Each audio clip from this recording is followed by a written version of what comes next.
Inside the SCCA is a presentation of the Racing Wire podcast.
Check, check, check.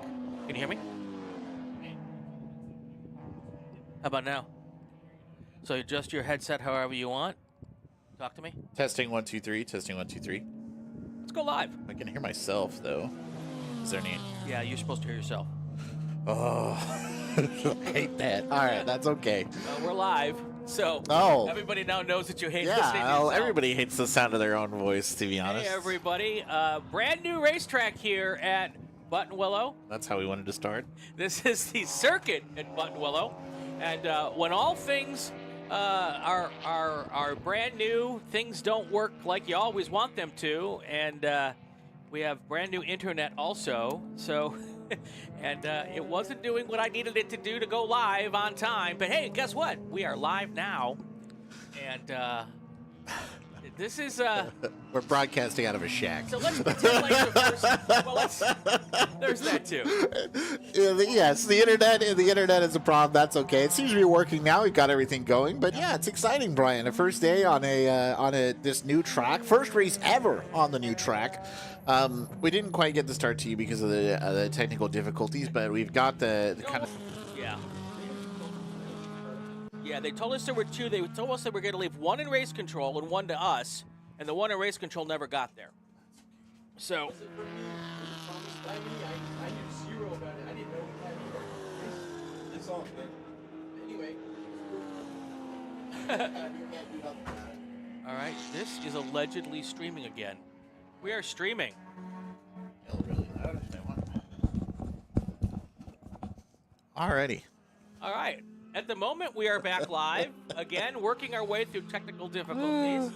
If anybody here at the racetrack has fantastic hotspot with Uber data, please send it our way. We'd love to use it. That's our problem right now. We have a connectivity bandwidth problem. It's a brand new racetrack, and it seems as though there's a lot of people here utilizing all of the Wi-Fi and the cell phones, which can be a problem. But anyway, let's do it real quick. Let's do a little track map here. Which is kind of cool to show people what. Oh, wrong button. That's the one. There we go. Use the wrong button. Anyway, Buttonwillow Raceway Park, the circuit. Let me get rid of this for a second. It's the circuit. It is 10 turns. It is 2.56 miles. Brand new. This is the first event ever on this racetrack. And it is. I was out there putting the cameras out. It is flowy. That was what I've been described by the drivers. Okay, all right. Flowy. Flowy is a good word. So yeah, and there's a whole story about that little splotch of darkness there by the start-finish line that maybe we'll tell someday. But anyway, not today. We're going to focus on the racing action. Anyway, it's 10 turns. 2.56 miles, 4.11 kilometers for our friends north of the border. The first race, 2025. That would be right now, right here, happening right now today. So let's get back to the racing action here. This is the first corner. You can see it is a sweeping right-hand turn, and then that is the exit of corner one coming at you right now into turn 2. And then from there, we don't have a camera at corner 3, but this is the exit of corner 3 coming towards corner 4.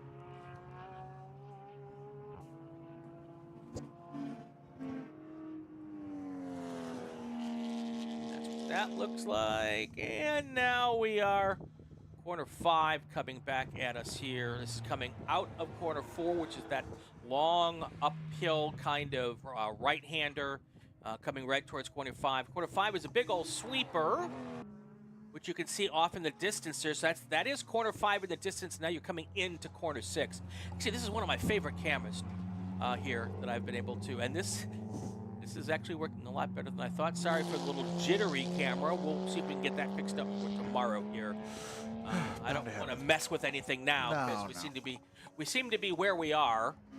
I don't know where we are time-wise. Oh, it looks like the checker. We are at the end of the race. That is why I'm not seeing the time. We've gotten through the race. So we are at the end of the race. So why don't we do the results here? Sure, we can run down the results here for group number 1. Sorry, we didn't get much of the action, but we do have your unofficial results here. In the first place for the STUs, number 49, Ryan Hazelton from Sokol.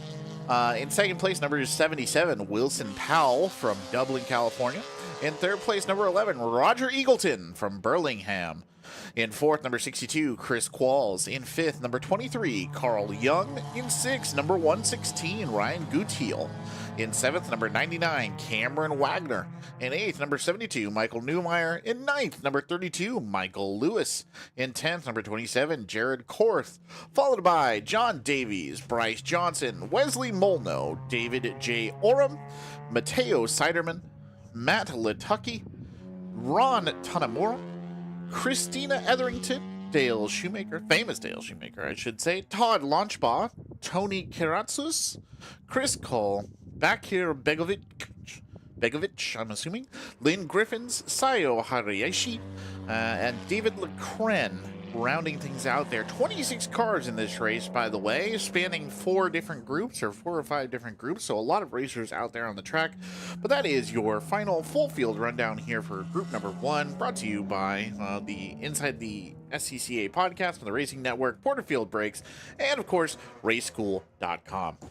All right, we're going to take ourselves a little break here and regroup here as we get ready for our final or our next race, and see if I can get a little more of these technical problems worked out. We're right back. You're watching the Racing Network here live from the circuit at Buttonwillow Raceway Park.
Welcome back to the circuit at Buttonwillow Raceway Park. Brian Belansky, Tristan Parker here with you for the Andy Porter Memorial Majors here. First race ever on this racetrack. Group number 2 is next, FE2 FXA Sports Racing. Production and P2. Let's get to our starting lineup. Right, today's starting lineup for Group 2 here, starting at the back. In 14th overall is Timothy Carroll. In 13th, Anna Palestro. In 12th, Zach Forey. Alongside him, Richard Gray. In 10th, Cameron Parsons. Alongside him, Joseph Moran. In 8th, Chris Vian. Alongside him, Noah Hambai. In 6th, Johnny Crean. In 5th, Paul Marino. In 4th, Thomas W. Burt. In 3rd, Corey Condit. In 2nd, Tom Hope. And your pole position, number 1, Joseph Vizo from San Jose, California. And that is our starting lineup here, presented by Raceschool.com. Raceschool.com runs out here at Buttonwillow Raceway Park, one of the best race schools in the country. Everything from performance driving schools to competition licensing schools. Check them out, Raceschool.com. All right, here we go. Getting out here now. Let's find where our cars are on there. There they are, coming into turn 5. So, new views for all of us here. For those of you watching at home, as well as for those of us here at the racetrack. So we're learning along with you all, folks. Indeed. Turn 5 here, also brought to you by Raceschool.com, as you can see there. I like it. I didn't realize we were doing sponsored turns. I just picked that. I just picked that up, actually. If your company would like to sponsor a turn here out at I love that racetrack, you're welcome to do so. I'm gonna put it on. Put it on the little list here. None of these turns have names, Brian. That's the thing. We've been operating. Turn 6. Turn 6 is a name. Yes. They don't have cute little nicknames though. Those haven't developed yet. We just haven't had enough. Obviously, haven't had enough time because our first official lap on the track was earlier today. Yep. So we're brand new territory here. Obviously, we've had practice laps yesterday, this morning. Brian, you've been out there a couple of times to put up all these cameras and get an idea of what it's like. It is a lovely track. It's not, I think, fully broken in yet. I know I was talking to one of the drivers, said that there was still some dust, some dirt, that sort of thing out there. But other than that, I mean, it's going to be really interesting to see how people handle it. You were saying just at the end of Group 1, which we only had part of here, what did you describe it as? What did I describe? The track. I think you said it was flowy. You were told it was flowy. The drivers I've talked to have said that the track is flowy. It goes really nice from one corner into the next. There's some banked corners, which means the drivers are having to test themselves to go a little faster than they think they can go. There it feels like there is not a lot of banked corners on the other track here at Buttonwillow, so that is a little bit different. The tow truck is not part of our race. That's Lerdo Highway on it is. The outside of turn between 8 and turn 9. This part of the racetrack parallels Lerdo Highway, which is the main road here into Buttonwillow. Yeah, it's one of our straights here. The pace car, of course, coming in, I should say. So we're about ready to get underway here. We do, fortunately, from our hut here, have a view of the start stand, so we can tell you if the green flag is out. We also have a view right here of our start stand. We do as well. And the green flag will be coming out here in just a second. There we go. Green flag is in the air, and we are racing here. The second race ever at Buttonwillow Raceway Park. Yeah, so on the circuit at Buttonwillow. On the circuit at Buttonwillow Park. We are off here. Yeah, we had ribbon cutting and everything here this morning, and it's been very cool to see everything get rolling here. Obviously, there's been a ton of people who have been eagerly awaiting this to get started. So, or this track, I should say, to get started. So it's a very positive mood here. Everybody very jolly out here today at the track, which you like to see. You like to see our cars coming into turn number 4 there as well. Of course, one of the things about this being the first day on the new track, Brian, is we have large race groups here today. 14 cars in this group is actually, that's a lot, I think, in terms of Group 2, the Formulas, the ASRs, and what have you. But that is still one of our pretty much our smallest group. We'll have more coming up later, but most of these groups running in the 20s here today, if not getting up close to the border of 30, which is kind of crazy, honestly, when you think about it, just based on how things usually are. So it's a big race out here. A little rainy earlier today. We had a light sprinkling, but that's all cleared up. It's blue skies all the way. Kind of cold, but it's warming up here as well. So it's a pretty nice day for racing, all things considered. I already got a car smoking right now. Looking to see if our flag Please is hope that's there. dust. It's No, I don't not. think that's And dust. it's not dust. That is not dust. No, no, it is not. That is our prototype car in this class. I think that means it might be. Oh, I can tell you. I think if we that's the is that Group P, I believe, right? Stands for prototype. That probably is Joseph Vizo, the pole position. Right. Just based on where he is, it's a Mazda Elon DPO2. Hopefully, nothing significantly untowards coming happening with that car. He's still kicking out some smoke there coming around, but I'm not hearing calls or anything. So perhaps just to be expected or something. Could be the cold weather. We got the new tower here on the side. You know, the Porterfield Racing brake pads right there for you. We were talking about this in Group 1 as well. It is now color-coded based on class. So the prototype cars are orange here for this race. And I'll give you an idea of what the other ones are as they come through. There you go. The green, the yellow is FE2, and it says it right on your screen there. There it does. Yeah, that time around it said it. It seems to be tricking me. Sometimes it says it. I swear. Sometimes it doesn't. Well, but it cycles back and forth. Ah, there you go. See now. Sometimes you get your gap to the leader, and sometimes you get your class. That's the FXs, I believe. That's right. Yeah. Fandangled new technology we've got Great. here. It's very exciting, and I love how it also shows these groups in the occasional group of one. I believe that's the only ASR car in this race, which I love to see that we get that individual timing for you guys who are following along with us as well from home. It's lovely to get that. I love that little update. I think that's great.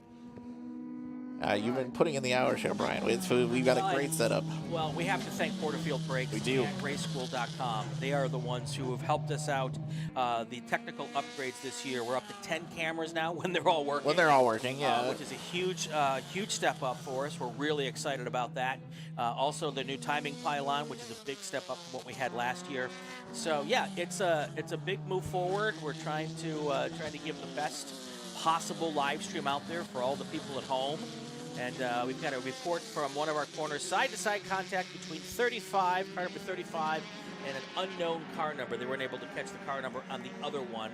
So car number 35 is Johnny Crean, and we got him popped up there. That's a prototype car. That might be why he's smoking. That could be tire smoke. Could possibly be tire smoke. And not engine smoke, so... Could be. Very well. Could be.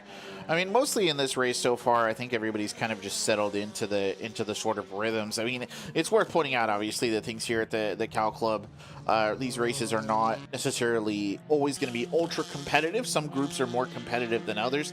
As far as this group goes, I think everybody's pretty set in what they like to do. There's not going to be a ton of sort of intensive racing within the groups. Obviously, because you're mixing cars from different classes as well.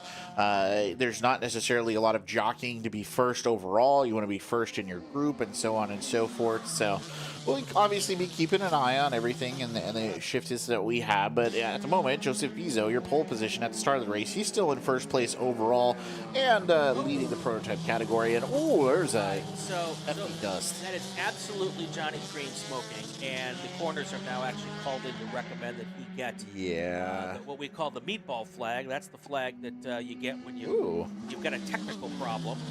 And so that's what they're recommending. Now, whether or not race control follows up and follows through it, that's up to them. But they will monitor the situation, and if they think it is dangerous enough or could become a problem, they'll ask that car to come in, have the crew look at it. Hopefully they have a crew. And it's always going to be disconcerting seeing a car out on the highway there. Oh, yeah, you get it. We'll Get used to it. We'll get used to it. Yeah, I hate to see a car catch on fire here on the second race of the first day, but, stranger things happen. There is some... You can see, actually, they're giving that car the black flag, the meatball flag right there. You are, yeah? Yep. Good catch, yeah. But you can see that the tower is changing, the positioning is changing here as well. Tom Hope is heading up now, and then Timothy Carroll is following him into second and third place respectively. So Joseph Vizo still holding on to the lead, but Johnny Crean, definitely that number 30 car, prototype car, dropping spectacularly here in the standings due to whatever they have. I hear on the radio as well a little bit of chatter about just kind of a maybe driver struggling a little bit on the car. I believe that's also Korean as well, so he'll probably have to come in at a point here. By the way, another disconcerting, you'll see race cars going the opposite direction. That is the old track here at Buttonwillow on that Buttonwillow camera. That's the old track there. Cars are racing on that today as well for another group, so you will see them occasionally in the background. And what have you is good. They gave us the thundering roar of engines there as background music for the ribbon cutting ceremony earlier today, which seemed very appropriate. So I don't have the time up on our timing pylon as far as time remaining in the race. I'll have to work on that. There is about 18 minutes. 18 minutes to go. So what is it, 25 lap races? I believe it is 25 laps. There? Yeah. And tomorrow's races, I believe, are going to be by time. They are, if I remember correctly. We'll have to double check the schedule and confirm that. But yeah, it's pretty much standard stuff. Let's see here. It looks like we are doing 25 races today and 30-minute races tomorrow. Got it. And the black flag is out one more time for the 35 car. They want him to come in. They do. And take a look at that to make sure there's nothing that can cause any kind of catastrophic failures. Yeah, unfortunately, just one of the things you have to deal with, right, when you're out here on the track is every once in a while you got problems coming in. But it's a bit of a new day here for everyone out here as well, as because our flagging crew obviously here at Cow Club is very, very, very talented, but they are of course on their first run of this track as well, so they're getting in the swing of things. Everybody's getting in the swing of things. We've had a little bit of back and forth and confusion about buildings that can be used and can't be used. So race control is in a, not where they necessarily want to be physically at the moment. They're in a trailer, but it's all working. It's actually gone quite well here for the first two races. So we'll hope that vibe continues here. And it's the I should mention as well, we didn't even talk about this at the top. It's the 75th anniversary of Cow Club. Yeah. So that's a big milestone here as well. A huge weekend, all things considered, for the Andy Porterfield Memorial Race, which you love to see. Yep. So, and I've been involved with several new track openings, and none of them go off without a hitch. There's always something that's not quite complete yet, and that's the situation we've got here. I know that we've got another big race coming up in a month, and I guarantee you that there'll be a whole lot more finished in that month. So we are having a good time here, and there's a little bit of clouds out there. I'm hoping those stay to that direction.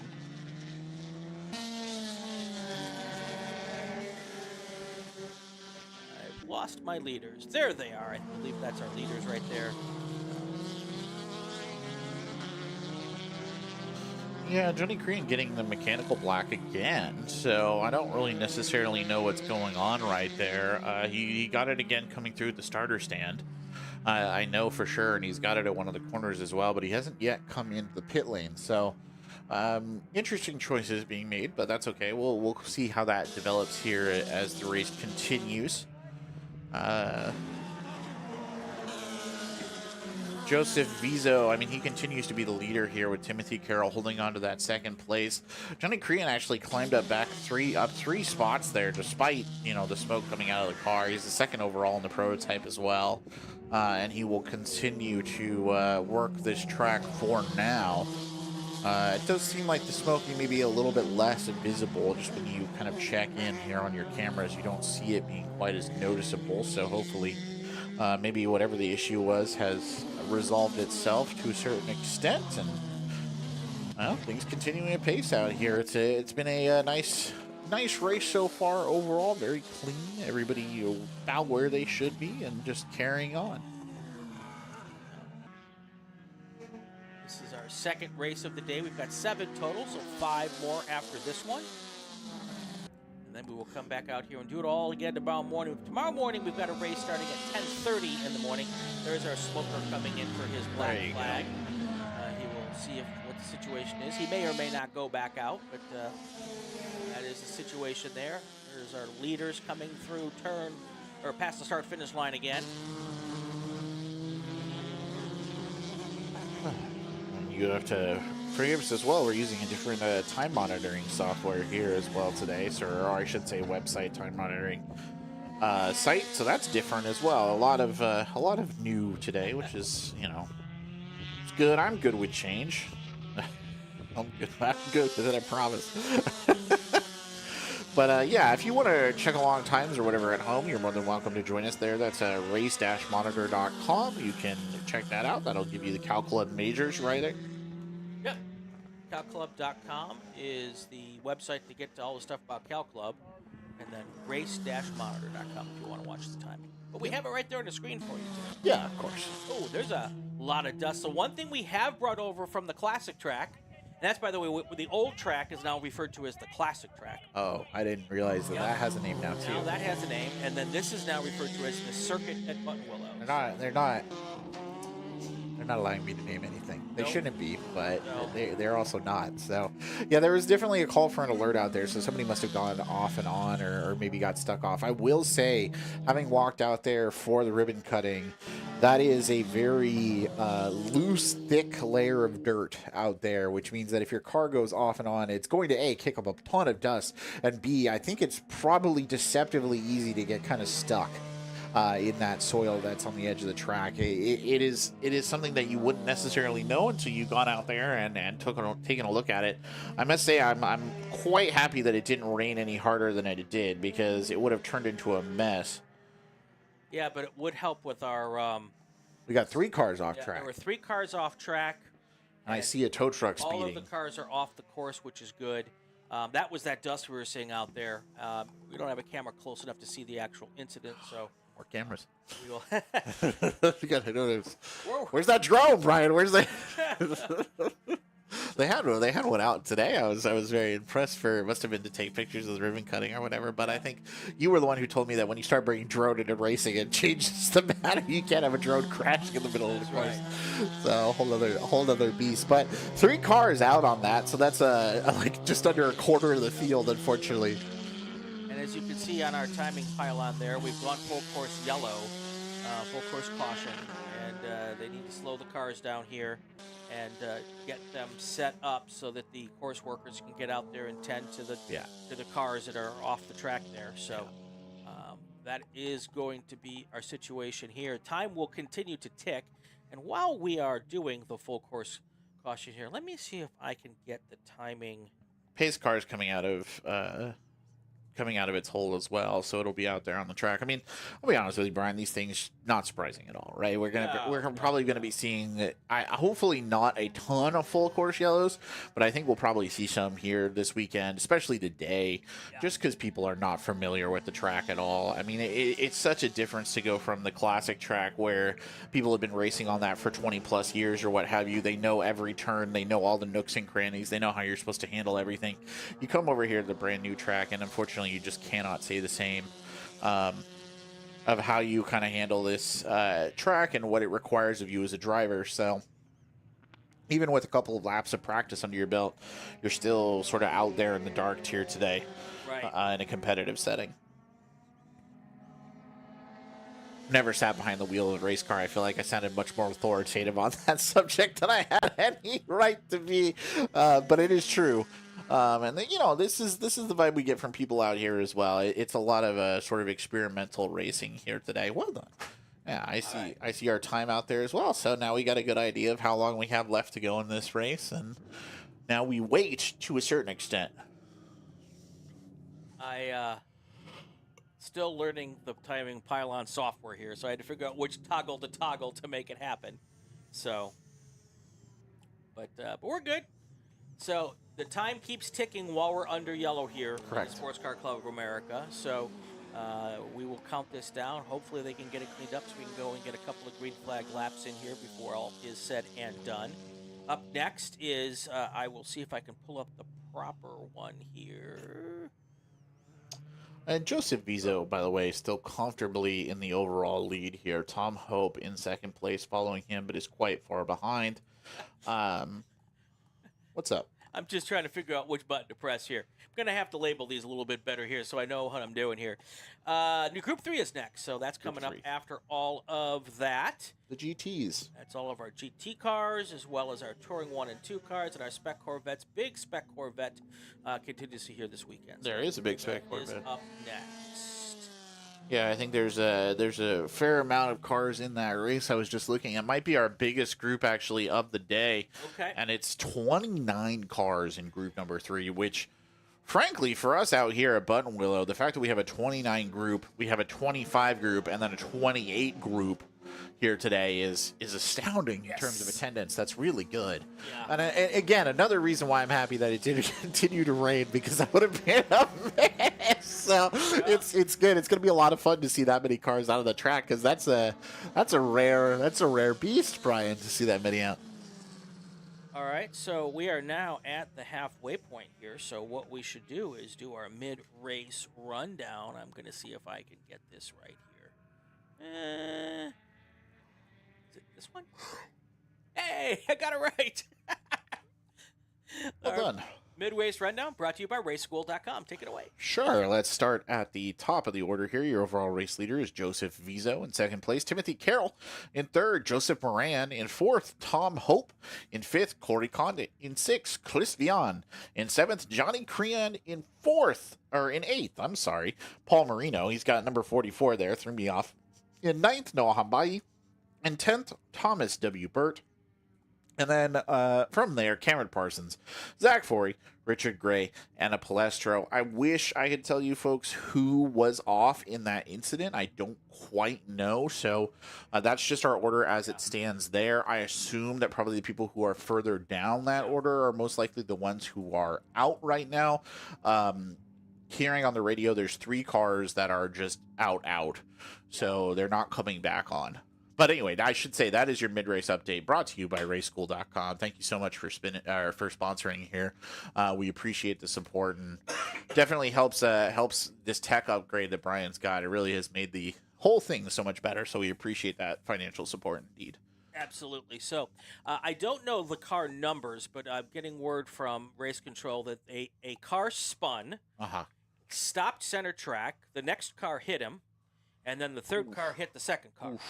So it sounds like everybody's okay, but that's still unfortunate. Yeah. Yes, they've canceled the alert, so that's all good. And so now we just hope that we get everything cleaned up. If it doesn't look like they're going to get cleaned up, what they'll do is they'll throw the checkered flag early, and so that gets everybody off the racetrack and expedites the cleanup.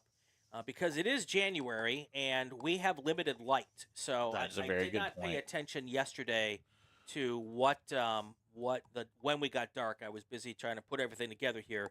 But typically, we can look up, actually. I'll look it up right now. Why not? 5:19 is sunset here at Buttonwillow Raceway Park. And we learned last year that you can go a good bit past 5:19. You can. We did. That was our last race of the year last year. We went just into, what is that, the gloaming, the twilight hours. Though I will say it was getting a little dicey towards the end, but we did make it work. It's good that you brought that up, actually, Ryan, because there's 7 groups here today. So that is a lot of racing, a lot of cars. Our last group is set to start at 4:30 Pacific in the afternoon. So obviously they should be done ahead of that sort of nature-enforced deadline. But that said, because it is a first day on a new track, things are running maybe a little bit slower than ideal, so there probably will be some delays. It looks like everybody's kind of settled in for the yellow now, though, and we're just sort of playing the waiting game. I heard them all go by. You can feel the vibration. That is one thing I will say down here on the ground, is when they go by as a group, you really do get that thrum. And there is a car towed, and ooh, that did not look good. The entire back half of that bad boy was just gone. So you hate to see that. Mostly because I know that it's going to come out of somebody's pocket. Exactly. And that's just unfortunate indeed. Still got to put those cars back together. So. Yep. And here comes our second tow. Let's see who's stuck on the back of that one. Yeah.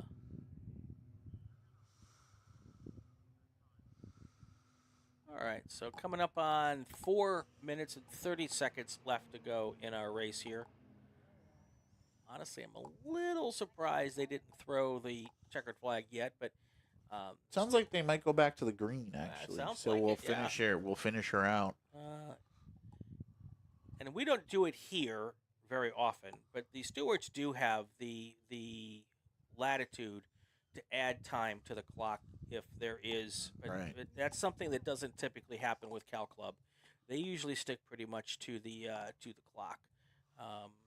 Yeah. So, but that's the situation here as we come down to the last 4 minutes in this race. As we said, coming up next is group number 3.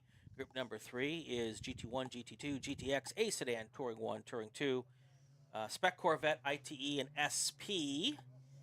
Of course, I want to take the opportunity to think. Oop, get rid of one. There should be.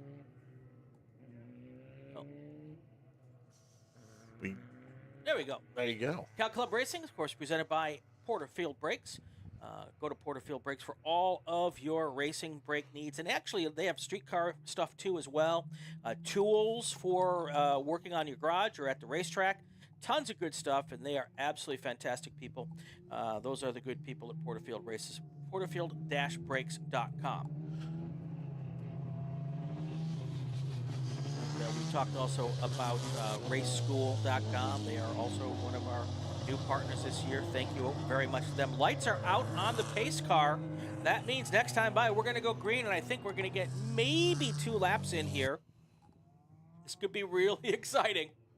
So, yeah, we might get a couple of laps here at the tail end. Just to let you know, it was number 44, Paul Marino, who spun out. He was then hit by Corey Condit in the number 37 car, who did. They all kind of ran into each other. Good news is, sounds like everybody's perfectly fine. It's not a big, like, it's just a little thing, but unfortunately, still 3 cards, so... Yep. Well, you'll be surprised. I bet you a couple of those cars might even be put back together and come back out with us again. Well, I see one of them being brought in right now, and he actually looks okay. So hopefully not anything too bad. I think it's that numbers 37 car, the Corey Condit, that is the one that is going to be a little rough. But yeah, don't downplay the efforts that these crews can make, and it looks like everybody's gearing up. And well, there you go. All right. Flag is in the air with the white flag. So this is our final lap. This is our green checker. There's no white flag in the middle here. It's the green and the white on the checkered. As we come down to one final lap here, one dash for glory at the first race of the year, first race ever on the circuit for these drivers. Here they come. There's a pass going into turn 2, or an attempt to a pass going into turn 2. Turn 3 is the one I don't have a camera at, but they'll be coming into our view right now. And I believe that is Joseph Vizo in first, and then you've got the 2 cars, Tom Hope and Timothy Carroll. They're working at trying to see who's going to be the leader here at the end of this race. So come down the hill right towards us into turn 5. Deeper in the set there, you see Noah Hambai has the opportunity to pass Thomas Burt there. We'll see if that kind of manifests. Those are the FE2 cars. It's a small gap. That's probably the closest in terms of actual racing that we have out there right now. Everybody else, the groups are relatively set. They're more, they're dashing here for that time, for that opportunity to hold on for a few of them to their pole position. Joseph Vizo, despite some of the drama that has been happening behind him, has been running a very clean race here, Brian. There have been no wheels out of line there for the race leader, basically from the start out, just taking that 2006 Mazda Elon DPO2 through its paces here on the track, and there he is in the lead again. Even the second place behind him is not, I think it's Tom Hope, so it's an FE2 car. It's not a prototype car. And your checkered flag is in the air for your finishers. First place is, I don't have the time scoring in front of me. It's going to be Joseph Vizo there crossing the line first, as is to be expected. All right, as they come across the line, it is time for our unofficial results. Brought to you by raceschool.com. Take it away. Yeah, well, let's roll it out here. In first place, your overall race winner and the winner for the prototype category, that is number 52, Joseph Vizo, doing 12 laps here in this race. In second place, number 8, Timothy Carroll. In third, number 7, Joseph Moran. In fourth, number 18, Tom Hope. In 6, it's number 35, Johnny Crean. In 7th, it is number 64, Noah Hambai. In 8th, number 45, Thomas W. Burt. In 9th, number 83, Cameron Parsons. In 10th, number 2, Zach Forey, followed by Richard Gray and Anna Anna Palestro there to round it out. And of course, we had a couple of cars there that didn't finish, but those are your race results as they stand right now, brought to you by raceschool.com. All right, that's going to do it for race number 2. I've just heard from the stewards that there was supposed to be a worker break, I believe, in another session. We're going to take it now because they've got some track cleanup to do. So while they're working on making that happen, our workers are going to get a chance to get off their feet for a few minutes, maybe drink a little hot cup of coffee because it is not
Welcome back to Buttonwillow Raceway Park, the circuit at Buttonwillow, for our first race ever here, first race weekend, third race ever coming up.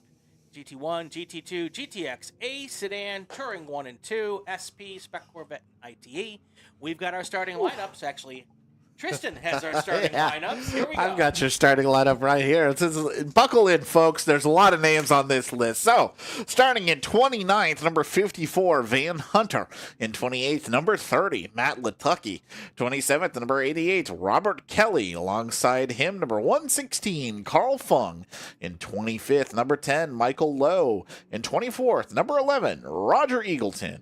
In 23rd, number 44, Patrick Howe. Alongside him, number 90, Jeff Herbert. In 21, number 39, Kevin Jones. In 20th, number 37, Evan Gold. In 19th, number 14, Ross Murray. In 18th, number 89, Olivier Bailey. In 17th, number 171, Amanda Wilson. In 16th, number 17, Michael Cheney. So close to being number 17 and 17. Number 15, number 63, Donnie York. In 14th, number 32, Greg Nestor. Alongside him, number 174, Dennis Uberzeitzig. In 12th, number 71, Igor Liutstin. In 11th, number 172, Gina Kopitov. In 10th, number 25, Ian McClory. In 9th, number 122, Ole Thordarson. I am sorry for the people whose names I am butchering. That little set right there. You guys have amazing last names, but it's just a landmines for an announcer. In 8th, number 169, Christopher Miranda. Alongside him, number 24, Ben Valentine. In 6th, number 74, Ian Barbary. Alongside him, number 112, Dominic Starkweather. In 4th, number 81, Simon Asselin. In 3rd, number 12, Michael Lewis. In 2nd, number 8, Tristan Littlehale. And then in position number 1, starting the race, number 28, Gene Mayette from Woodland Hills, California, in a 2024 Chevy Camaro. Michael Lewis is out here, I believe, in his RX-7. He's got two cars. He's got a Jaguar. He is in his Jaguar for this race, the 2001 Jaguar XKR. So Michael Lewis was the inaugural first lap here. He was. He made a big donation to our 75th anniversary party. And I won't say what the donation is on the live stream, but it was substantial. And it was much appreciated. It was very much appreciated. And it allowed him to have the inaugural first lap ever at speed, or at least prior to the race. We had some qualifying and practice before that. But technically speaking, we could have called it the first lap. We're going to call it the first lap. And but that was cool. He got to go out there, and there is that orange Jaguar. You know what? It was right there, orange and black, with the white flames on the side. Yep. It was a beautiful car to have set up for the ribbon cutting. It was a great car to do the first lap. Yep. Lots of oohs and ahs. He had a lot of fun doing it. Everybody had a nice time at the ribbon cutting ceremony we had here earlier today. So that was good fun for everyone involved. And the racing today has been good as well. Mostly clean. Had an incident in the last race, but nobody got hurt or anything. Just a little bit of cleanup required. Other than that, everybody's been pretty good. But this is our biggest field of the day. It is, and we're doing a split start. So at the back is all the Spec Corvettes, in the front, everyone else. Okay. So you'll see two different starts here. I will try to do my best directing magic to get both of them. By the way, I'm also hitting all the buttons today. So if you are. If the buttons are bad or the talking is bad, don't blame it on me. I'm multitasking. Okay. This all comes to me then at the end of the day. Another day. It does. That's what they say. But here we are. Looks like we're about ready to get started. Let's see if we can get the green flag out. Certainly I can hear those cars coming. There we go. Green flag in the air. Good job. Sorry, I jumped on you. No, you're good. Big, loud engine noises there roaring across. We are in a little hut right next to the track, so we are getting the full blast here today. There's no insulation in this bad boy, so we're getting the full blast of the engines, the full rumbling of the ground. It is an experience that is hard to describe for those of you who have never had an opportunity to stand right next to a big group of race cars, but it is a wonderful experience nonetheless. Now, you can see we have that We're pylon. trying to find our split start here. Well, we'll find it eventually because, yep, your splits are coming by right about now, I'd say. There they are. There comes our splits. All the Spec Corvettes. Green flag is in the air for them. A bunch of those guys come play with us here at Buttonwillow. They love coming here. They love the hospitality and the racing, so there they have it.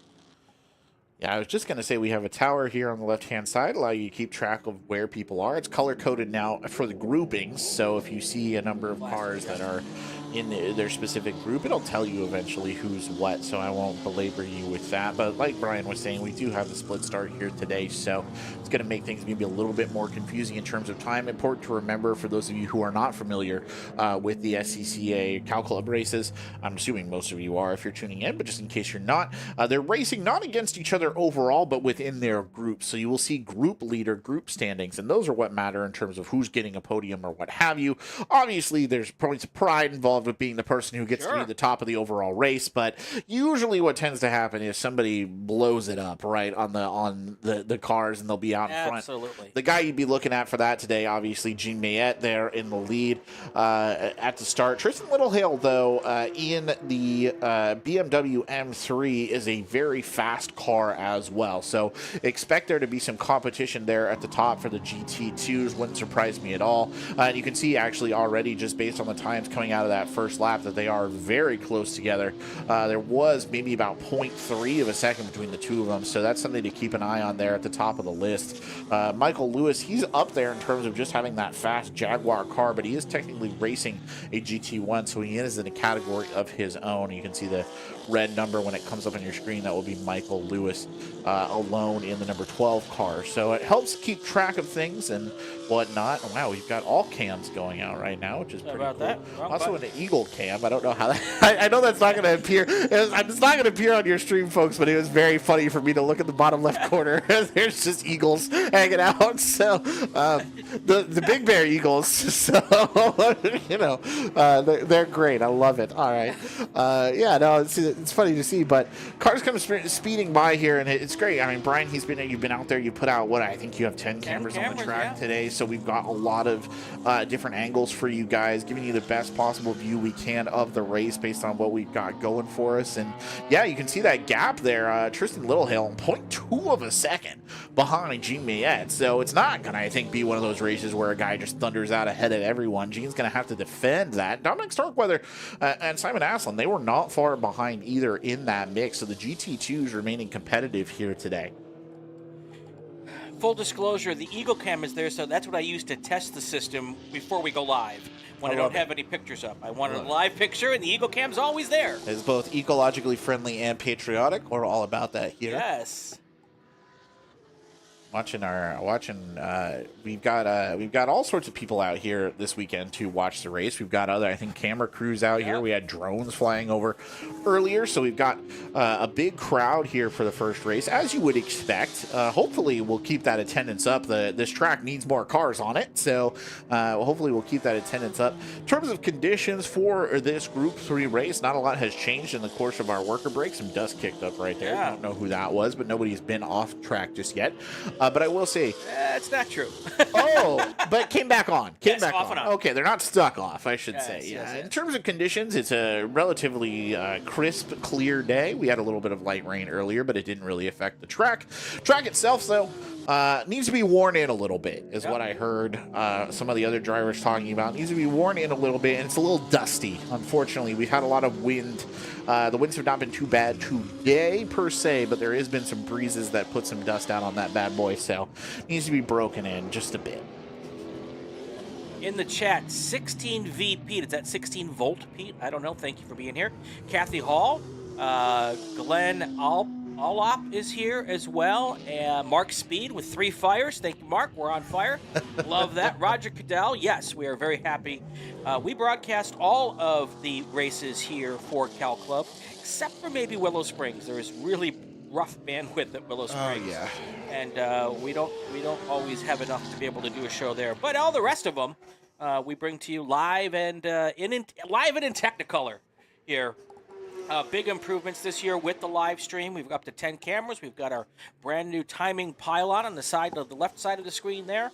All of that is because we have great partners, PorterfieldBrakes.com, Porterfield-Brakes.com, and raceschool.com as well. So, yes, there's some dust off there in the distance. Is that dust or is that smoke? It looks like smoke, to be honest. Is that a car off there in turn 1? I don't know if my turn 1 camera won't pick that up. It's off to the left behind the timing pylon, or to the left of the timing pylon. We have a tow truck heading out there right now, so does look like we did have a car that may have gone astray. Sounds like the pace car is being stood up, so unfortunately we might be seeing another full course yellow here. This is something we said in our Group 2 race. We'll repeat it again. We're going to see a lot of full course yellows this weekend, especially today, just because drivers are not familiar with this track. It's just the way it is. They're going to happen. We've seen worse, so, you know, but expected a couple of times here throughout the day that we're going to see some yellows. We're going to need to see some cleanup and what have you. Just the nature of the beast, unfortunately. Part of I think the excitement for a lot of these drivers was coming out here and figuring out the new track. Right. The risk is known, right? So it's I don't think anybody's too upsetty about it. It's baked in for being on a new racetrack here. By the way, Ole Thordarson there is well in commanding lead in the spec Corvettes. He's got a good 3-ish seconds above his opponent. Tristan Littlehale continues to chase Jean Miette.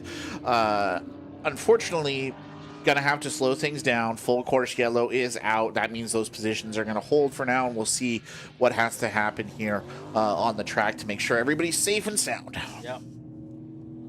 Which is always the priority. Yes, absolutely. 17 minutes, 35 seconds left in this race. Coming up next is race number 4.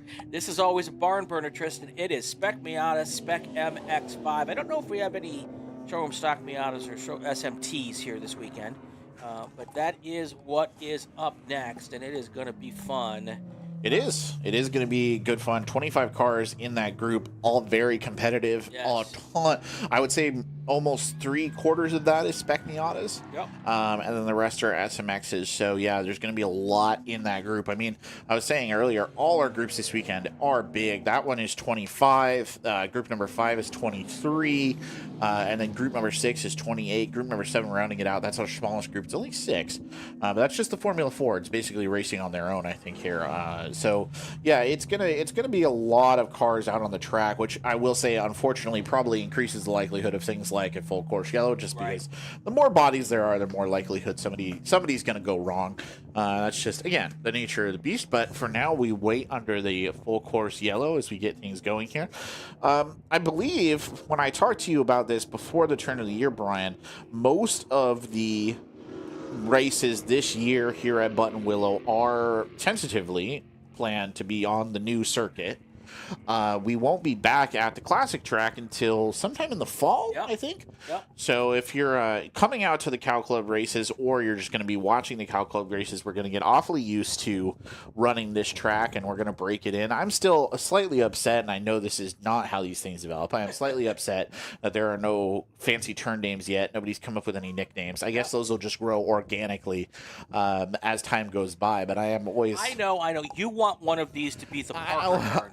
The what? The Parker I don't turn. want. No, that's too much responsibility. I don't want nobody crashing out on the Parker turn. That is not for me. But I am looking forward to seeing this, how that nomenclature develops over time. It's always good fun. One of the more enjoyable parts. Yep. You will probably see at some point in time, or here in turn number 7, you might get a view of the classic track. They are running cars over there as well. So if anybody, if you see cars running clockwise to the direction of our cars, or there you go, one came right by. Actually, that was perfect on turn 4. That is the Star Mazda corner. It is. That you're seeing out in the distance from the classic track. And they're one of the reasons why they wanted to have these two tracks and be completely separate is so that they could run 2 concurrent events on at the same time. Which is what they're doing. Which is exactly what they're doing. So which is awesome. They had to have this track ready this weekend because they had the other track booked for another event. But no, we're here racing, having a blast with it. And that is how close we are. At one point, they had talked about making so that the 2 courses could be melded together into one course, one really big course. That's crazy. That would have been something. But yeah, no, this is a good setup. But I vetoed that idea because I would have had to have 75 cameras to do that. You got a full crew. And I only got 10 buttons on my little keypad here. Can't push that many buttons. Yeah, we would have had a full crew out here. Just updates from the course. We're still under the full yellow, by the way. Nothing really having changed out there. So that's just going to keep going the way it is at the moment. Also, Brian Schubert is asking for the Eagle Cam. You can Google Big Bear Eagle Cam. I'm not putting it We're up not here. putting the Eagle Cam on the broadcast. That I is spend not. a lot of my spare time when I've got nothing else going on watching an eagle sit on an egg. And it's actually pretty fascinating. And the comments they tell you. Anyway, enough on the Eagle Cam. So, yes, the next the next 2 more races here at the circuit this year. Exciting. The next one is the Hoosier Racing Tire SCCA Super Tour. That's going to be a great time. That's coming up here in about a month. And then in March, we're going to race out here one more time. Then we're going to go at the end of May, we're going to go to Willow Springs. Okay. And then when we come back out, we don't race out here. For those who are watching Summer. from around the country, we do not race out here basically between Memorial Day and Labor Day. It is just too doggone hot. And when you have a race and nobody enters, that's a good sign that nobody wants to race in the summer. Oh, yeah, we've seen some crazy temperatures, honestly. I think, what was it, like 107 or something where we were at last time, so it's crazy. Yeah. But, yeah, we won't be seeing anything going there. But looks like... And then we will come back in the fall, and we'll go back to the classic track for 2 races. That'll be fun. I think it'll be more of an every other kind of thing at some point in time. But because it's brand new and everybody wants to you want to use it. Yeah, you want to use it. You want to get out there, and I think the idea will be to be more of an equitable distribution of 100%. racing. Yeah, the Super Tour in and of itself. I mean, that's a given that you want the Super Tour out here, which I think is going to be super awesome. So looking forward to seeing that. Yep. So yeah, we will keep things going here. It does sound like this full yellow is going to be lifted relatively soon, so hopefully racing will get underway. Obviously, as is the nature of these things, it's allowed Gene Miette to, and I really apologize, Gene, if I'm mispronouncing your name. I'm trying my best out here. But it has allowed Gene to make himself a little of a gap between him and Tristan Littlehale of about just a little over a second. So we'll see if Tristan can close that up. I mean, he was definitely closing before we got into the full course yellow, so I think there's still a race, as it were, to be had between those guys at the top. Looks like the pace car may be coming into the pit here in just a little bit. So, the lights are out. That usually means that we're going to see them pulling in. And there you go. You got the camera for the entrance to pit lane. Well positioned. Thank you, Brian. That truck, by the way, not racing. That is the Laredo Highway there in the background. Lerdo. Sorry, I want to call it Laredo. Laredo is in Texas, I think. So, wrong place. Yeah, so... Yeah, it's really a cool layout. You know what? While we have just 1 second here, let me... Oh, yeah, you could show the full course. This is a fun graphic, too. I like this. Look at that bad boy. There we go. So you can see Lerdo Highway right there where the number 9 is. That's actually Lerdo Highway. Yeah. It's a 10-turn, 2.56 mile course here. And it is looks like a lot of fun. So, yes, it does a little bit. I'm going to push it. I'm going to push that narrative. You just watch. Oh, here we go. There's our cars coming onto the main straight here, right into our view. Green flag will be in the air, and it is. Here we go. Racing again with 10 minutes and 41 seconds left. That's right. Not long left, about a third of the time here, our give and take. Races today all going about 25 minutes. Tomorrow we'll be doing 30 minutes, so that's worth keeping under your hat there. Tomorrow we'll also be starting a little bit earlier as well. We had our qualifying and our practices this morning, so we gave everyone a little bit of time. But, yeah, getting things back underway, and still I think plenty of racing to be done here in this group. This is going to be quite a few laps, I'd say, they'll be able to sneak in here under this time limit. Ollie Thordarson still holding the lead there in the spec Corvettes. He's got a little bit of a chase, though. Greg Nestor coming up behind him. And we should have done this under the full course yellow, but let's do it right now. Our mid-race update brought to you by RaceSchool.com. 1 second We here. spent too much time talking about the Eagle Cam when we could have been given the mid-race update. I don't know that the Eagle Cam was. We were providing entertaining Witty racing repartee. commentary. There we go. So let's give you your mid-race update here, starting in first place, number 12. Michael Lewis.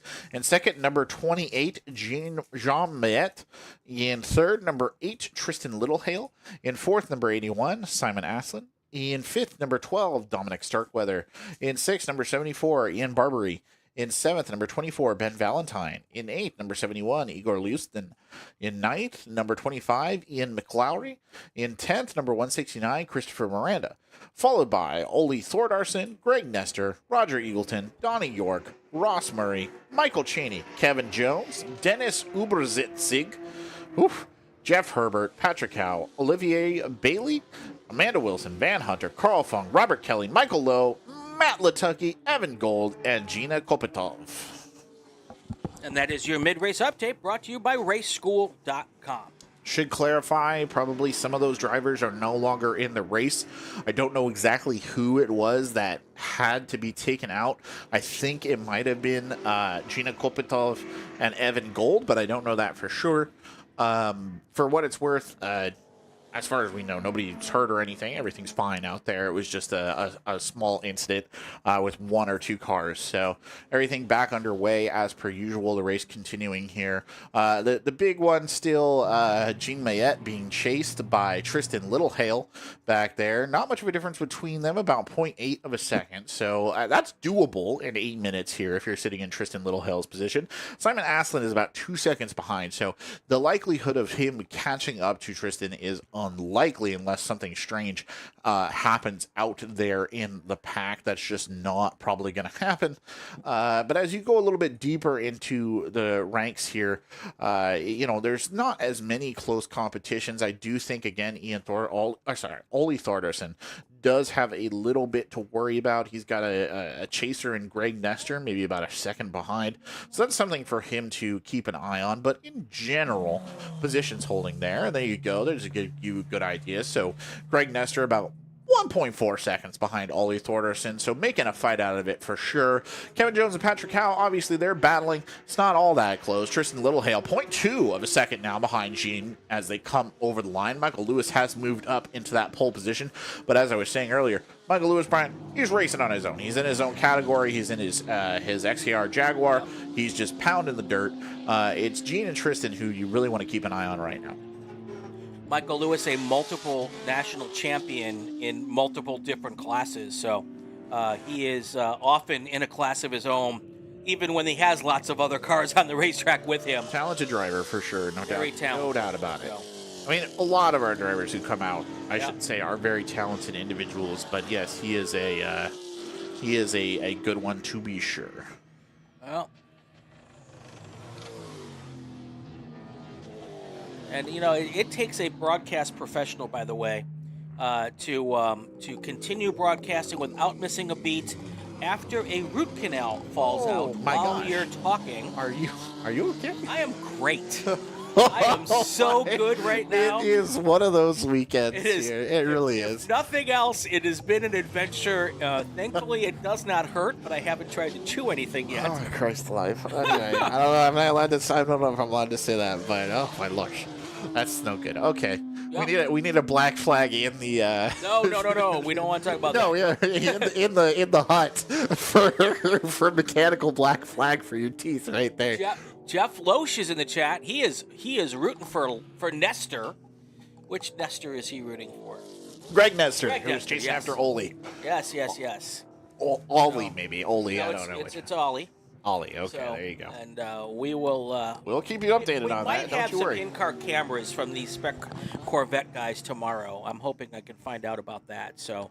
That'd be awesome. I would love to see a camera. By the way, Olivier Bailey in the pit lane. I know this because I just saw them drive by.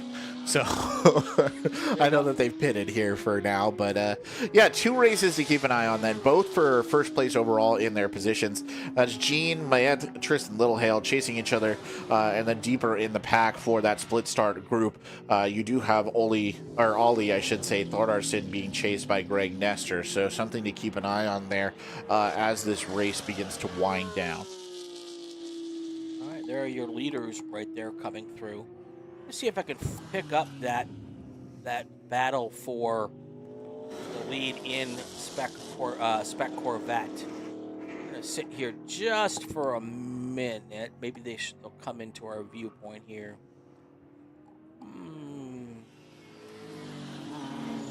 Those are not Corvettes. Yeah, we'll get it. Hopefully, we'll get a view of it. And it does appear that time is out on this race, so we should be getting our checkered flag any moment. Yeah, looking and seeing, and it's a little hard for me to tell what flags they have prepped here, so maybe we might be seeing the checkered. Michael Lewis is the overall race leader, so we'll know as soon as he kind of hoves into view here what's... If I could find him. Was that him there coming across the line? He did just... no, that was our Spec Corvette Yeah, that was a Spec Corvette, so they are coming at us right now. So there's your leaders of Spec Corvette. That's close. And we should be getting the checkered flag here pretty quickly. I don't see a white flag out, though. Yeah, I think maybe there's been a little bit of confusion as to the actual end of the race and what have you.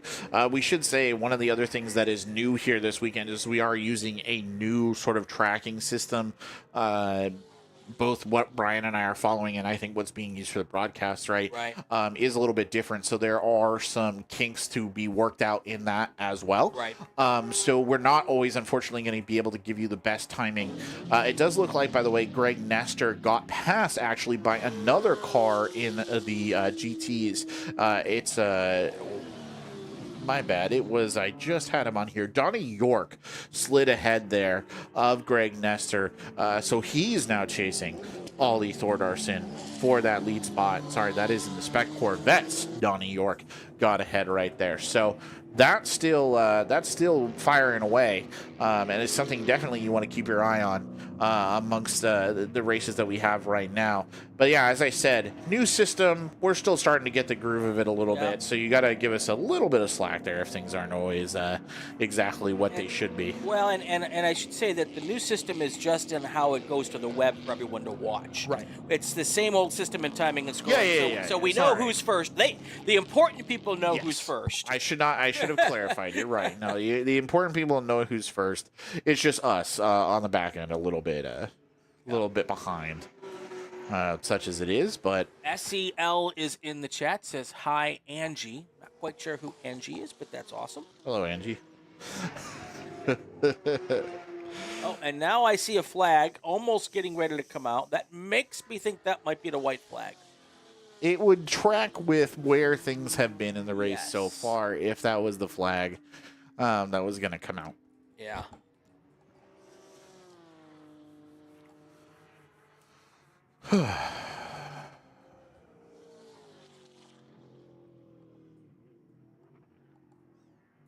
Well, does sound like I'm getting confirmation here from timing and scoring. Next lap will be one to go.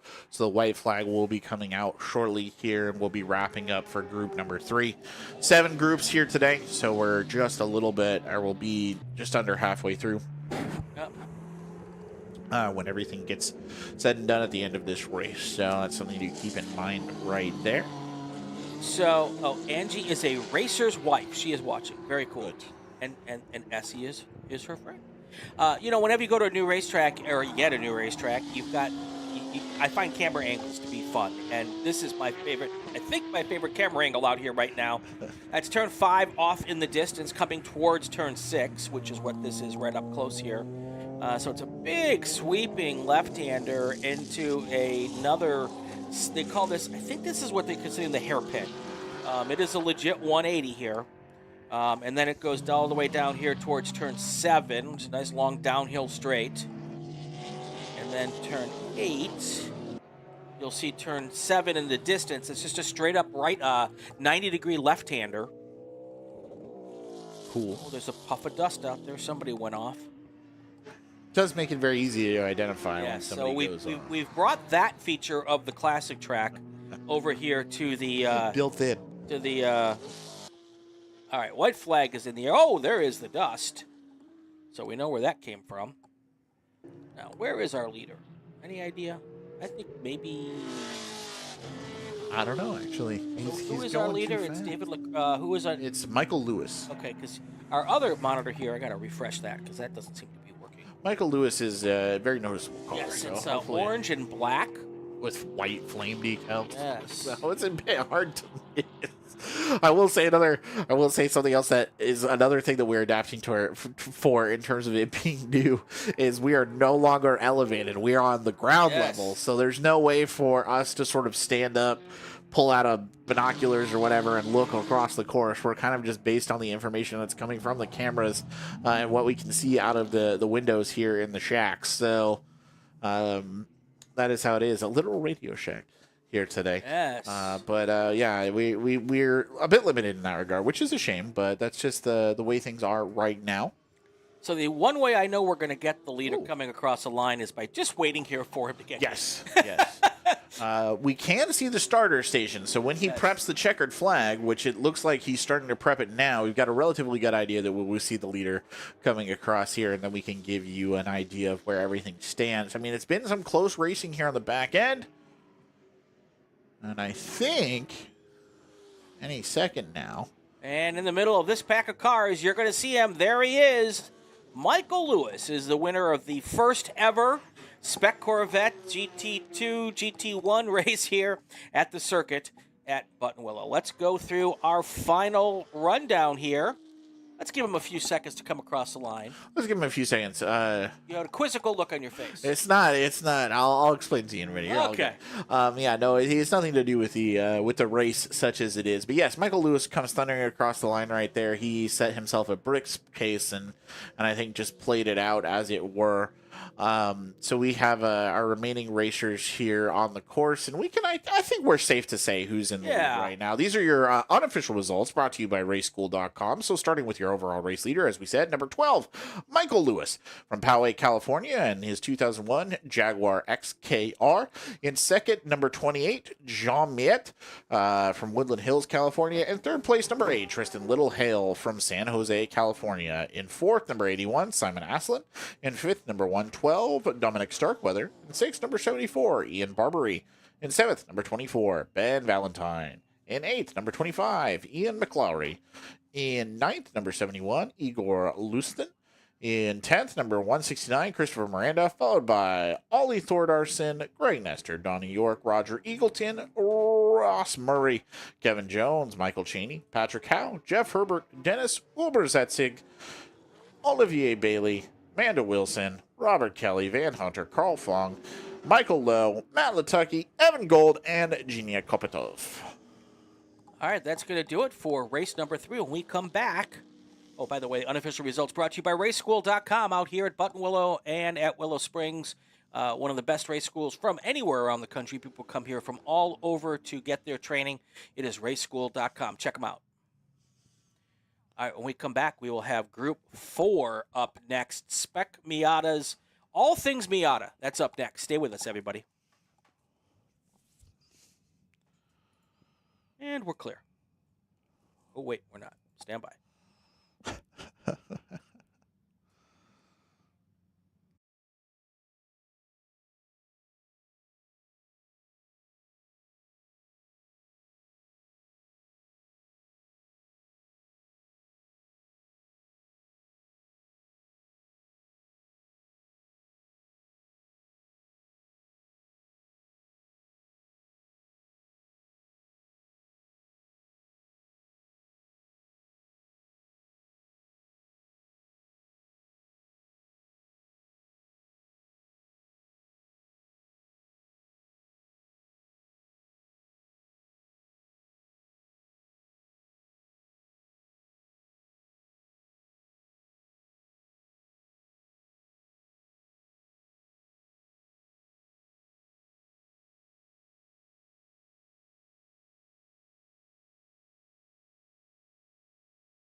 All right, we are back here at Buttonwillow Raceway Park. The circuit at Buttonwillow. I'm Brian Belansky. Tristan Parker is here with the play-by-play, and we are here for the first inaugural races. I guess that's a redundancy, like from the Department of Redundancy. No, we've canceled that department. No, we don't have that one It no is more. it is the inaugural race weekend here at Buttonwillow Raceway Park on the brand new circuit at Buttonwillow. It is time for Group 4, Spec Miata, Strom Stock Miata, SMT, and Spec MX-5.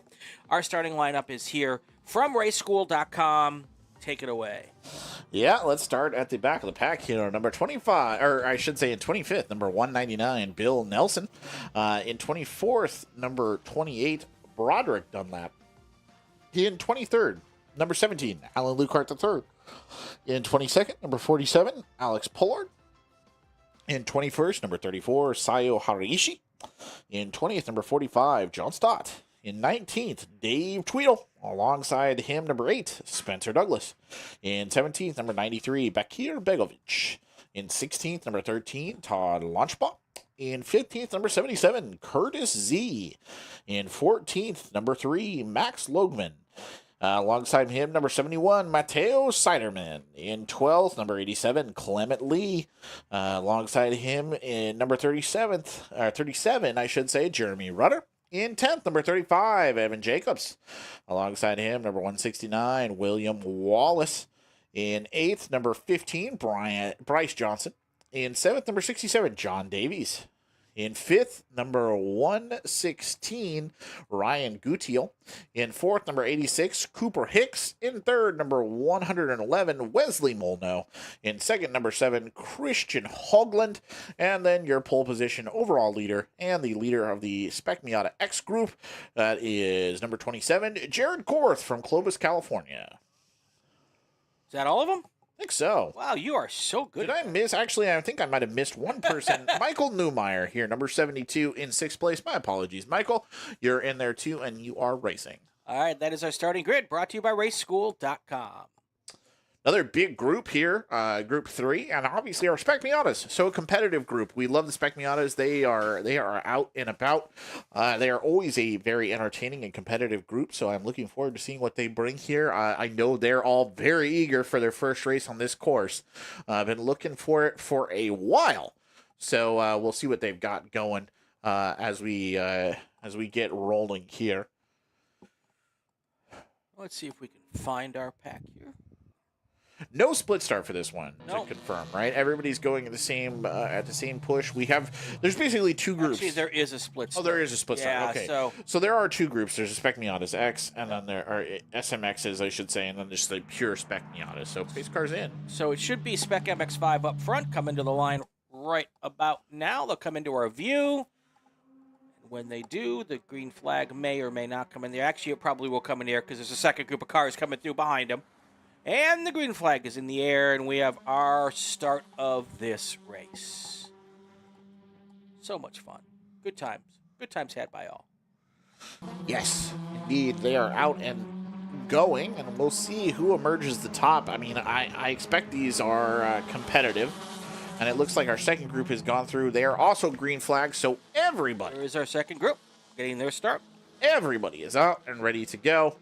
And we're underway. Now, the much bigger group, as you could probably guess since you saw both of them, is, of course, those Spec Miatas. They are the majority of this field. I believe there is something in the range of 16 Spec Miatas out there, maybe 17 Spec Miatas. I'm not very good at math, as opposed to 8 SMXs, so not quite as many overall.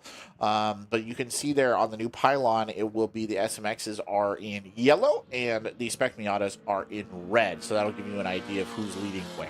Now, if you see the other cars, not the ones closest to us, but the ones in the distance, that's the classic track. Another race out there this weekend. Here is our Spec Miata crew coming through turn 4 for the first time. And then they come up this little hill, make a right-hander, then right down the hill towards turn 5.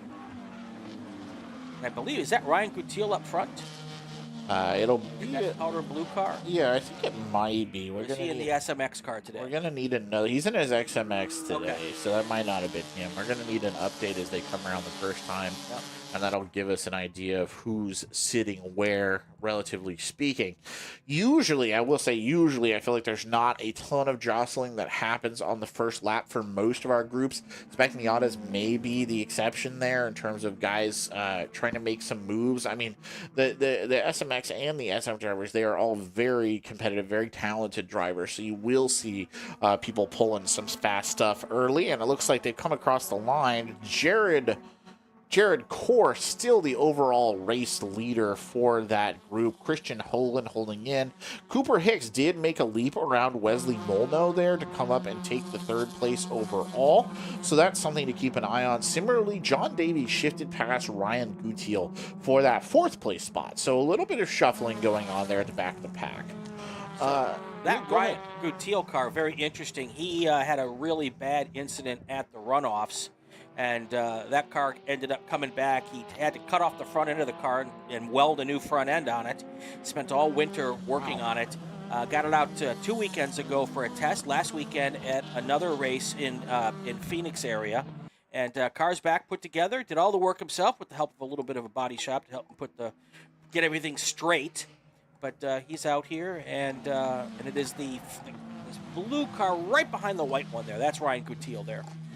So Ryan Gutiel making moves in that car of his to take that spot off of John Davies. Now he's just got to chase Wesley Molno and put himself one position higher up the proverbial totem pole there.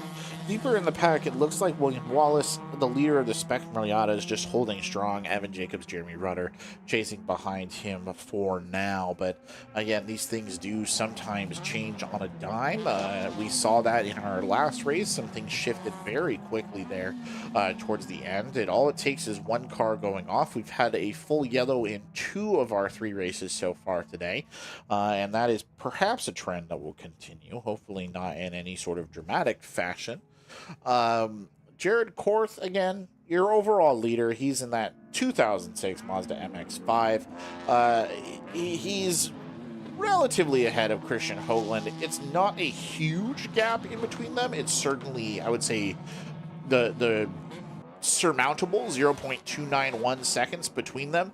But even as I'm saying this, things have already shifted. We've got an update with them coming across the line. Christian Hoagland is now your leader. John Davies slips up 0.171 of a second behind him, and then Jared Korth coming in just behind that. So a full kind of shifting of the SMXs, and that is very interesting. Again, this is what I'm saying. Things change on a dime. You will have to bear with us just a little bit. We don't have a super commanding view of the track, so we are relying somewhat on these coming across the start finish line updates to tell exactly who's where in the relative running order. So do apologize there. There's a little brake lockup going into turn 1. Yeah, no, that is unfortunate. You expect to see it. So, you know, there's a food truck here this weekend. Uh-huh. And every time someone opens our door, I get a whiff. That was not what I was smelling just now, so I'm glad you got the food truck. I don't want to, sniff on air, but there's a very unpleasant smell wafting around right now. Neither of us. I thought it was this food truck I was smelling. I'm not sure what that is, but Okay. as long as the hut's not on fire, No, it's I fine. think the hut's fine. I think we should be calling this Java the Hut. Jabba the Hutt, yeah, Jabba the Hutt it is. I love it. The commentary hut here for now. Cooper Hicks has got a fan in the chat. Well, we'll keep an eye on him as well. Car number 28. I don't know what their car number is. Maybe you can tell me who that is. One of that Spec MX-5 cars. Let me consult the archives here for you. That's Broderick Dunlap. Broderick Dunlap collected an unauthorized aerodynamic device. He has a cone under the front of his car. And Now, how did you do that? I don't know. Well, obviously he hit a cone. How did you hit a cone? That's how you would do that. I don't know if that has slowed him down at all, but he is he's got that. Car number 47 went off and on. Part cone. Oh no, that cone has left now, and it is off by turn number 7. So car number 47 blue. They say hitchhiking culture is dead. That's right. Let's go for a ride. Had a little incident at turn 7, but he's been able to get back out there as well. Love to see it. Oh, that's And there's the dust to prove it. there's the dust to prove it exactly. So, Yeah, it's a lovely day for racing. It is. Yeah, it's really it's warmed up a bit in the afternoon here. The sun is now out and shining. The track itself needs some breaking in, but in general seems to be running relatively well here today. No big complaints so far. I think everyone just very excited to finally have the opportunity to take a crack at this track because we've been waiting for such a long time. No doubt the Spec Miatas are eager to be out there. Jeremy Rudder, by the way, chasing Evan Jacobs back down here for third place overall in the Spec Miatas. Now, one of the best parts about this Group 4, Brian, is because they're all SMXs or Spec Miatas, there is a lot of competition for the actual ranks. It's not like we have a bunch of different groups mixed in together. So the races that you are seeing in that tower and on the course right now are pure races for an actual spot in terms of ranking. William Wallace in that 196 car, he's kind of run away with it in terms of lead. Maybe almost 3.5 seconds, 3.6 seconds, which is a lot. Evan Jacobs is 2.3 seconds behind him, so that's going to be a bit difficult to make up. But Jeremy Rudder still very much in this for a potential to come back on Evan Jacobs. It's almost as competitive, or I will say just as competitive, up there at the top two in the SMX is Christian Hoagland is currently battling back and forth with Jared Korth to try and hold on to that top spot. 17 minutes to go here in our group number 4 race. Group number 5 is up next, and that is our production cars. B-Spec got 5 B-Spec cars out here this weekend, ITS and TC. That's up next year, so stay with us for that as well. And it does look like at the top, Jared Korth has passed Christian Hoagland. Yep. So they're back on that back and forth again. Another thing to keep an eye on as the race goes. Still about 16-ish minutes left here, so no end in sight just yet. Plenty of back and forth motion to be had. But that tower is going to update in just a minute, I think, when these guys come across the line, or our software is incorrect, one or the other. It could be any and all at this point in time.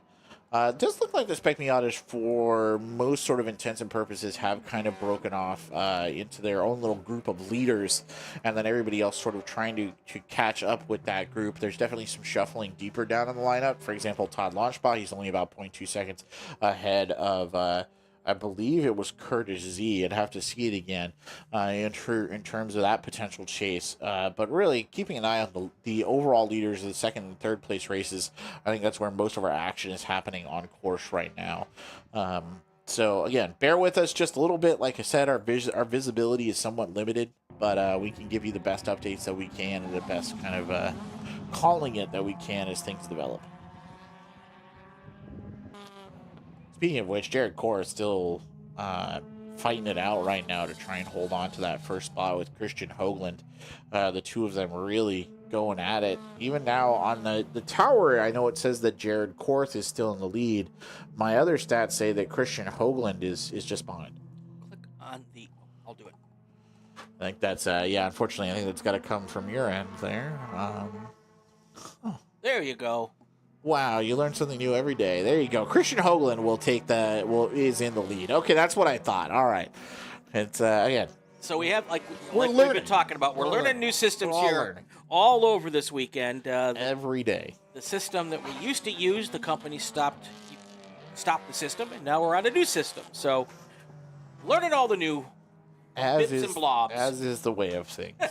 As is the way of things. So, all right. Coming up on 14 and a half to go. You know what? This would be a perfect time for, you know what I'm going to say, our mid-race update, brought to you by raceschool.com. Well, now that I know that little trick you just showed me there with this software, I can call this and be relatively confident in what I'm saying. Yes. So, mid-race rundown here. Your overall leader for the SMX group and your overall leader of the race, number 7, Christian Hoagland, followed by number 27, Jared Korth, number 86, Cooper Hicks, followed by Wesley Molno, Ryan Gutiel, John Davies, Michael Newmeyer, Bryce Johnson. Then you have number 196 in 9th overall. That's William Wallace, the leader of the Spec Miatas, followed by number 35, Evan Jacobs, number 37, Jeremy Rudder, and then Matteo Siderman, Clement Lee, Curtis Z, Mass Logman, Spencer Douglas, Todd Launchbaugh, Dave Tweedle, John Stott, Sayo Haraishi, Alex Pollard, Alan Lukart III, Brett Rivetta, Bill Nelson. Finally, last but certainly not least, Broderick Dunlap. You do have backer Begovic in the roles, but it does not look like he is running here today. So it will be Broderick Dunlap, who's holding up the back end of the race. I think that He of the cone. He of the cone. So, I will say we've got 42 people watching at this moment, and we only have 1 like. So what's your problem, people? Smash the like button. He's gonna do his YouTuber thing. Smash the like button. Subscribe because you want to know all the stuff that we do on the Racing Network. That would be fantastic. Would love to have your subscription here. And see, now I said that and 3 people signed off. So the 41 people who are left, it would be awesome if you would hit the like button. That would be fantastic. Helps us with the algorithm. Helps more people find us. And would love to have you do that. So that is the case here. All right, let's take rid of that little graphic there. But yes, thank you very much, by the way, to raceschool.com for sponsoring the midfield update. You guys, obviously, we appreciate your sponsorship and being part of the broadcast here. I mean, it's great that we're able to bring you the amount of coverage of these Cal Club races that we can. Obviously, Brian doing a lot of the heavy lifting here on the Racing Network. By the way, we haven't mentioned it a lot, but it is Turn 8. I don't know if that's supposed to be a Turn sponsorship or not, but we should mention Brian's podcast. We should. The Inside the SCCA podcast. Brian puts out great content for anyone who's interested in the SCCA or just, I would say, amateur racing in general. You've got some wonderful, I think, very interesting pieces. I've enjoyed some of your stuff. You bring in a lot of really interesting personalities. You've had some good updates. You've covered everything from, what it's like to be a driver in some of the most competitive sort of racing environments in the SCA to what it's like to do iRacing and the kind of setup you need. So everything covered there. So big recommendation for the Inside the SCCA podcast, and of course the Racing Network YouTube channel. So there's that pitch. Well, and I was going to mention it before when I was talking about Ryan Gutierrez having to fix his car. We did a whole podcast with Ryan. You did, yeah. And the podcast was basically how to decide whether to rebuild the car or to start from scratch and build a new car. Yeah, it was really a great show. If you're into that kind of thing. If you're into that kind of thing, you are missing out if you're not paying attention to the Inside the SCCA podcast. Keep that under your hat and make sure you follow here on the Racing Network, like and subscribe, what have you, so you can be up to date on that as well. You got to do some subscriber goals, Brian. You do. Like if you subscribe 50, 100 people subscribe, they'll put you in a tank full of spiders or something. I don't know what. Yeah, no, sorry. Although I'm better with spiders than I am with snakes. If you really want to get me to be freaky deaky, put me in some snakes. Of course, our Cal Club Racing is presented by Porterfield Brakes. They have been our presenting sponsor from the beginning. This is our 3rd year or 4th year doing a stream. I've lost track, and we really could not do this without them. All of our upgrades this year are thanks to Porterfield and raceschool.com. Porterfield Brakes, been there from the beginning. Check them out, porterfield-brakes.com. All right, Chaz Asnable in the chat. What is this? This is Sports Car Club of America Racing from the circuit at Buttonwillow. Our first ever track here. Our first ever race at this track at Buttonwillow. We have 2 tracks. This is the new track. It's our first race. Having a great time. Check us out. You can find us at SCCA.com. If you're not from Southern California, if you are from Southern California, go to CalClub.com. All you need to figure out how to get involved and come out and either volunteer as a worker or bring your car out to go racing, or if you want to go real hardcore wheel-to-wheel racing, we can help you do that.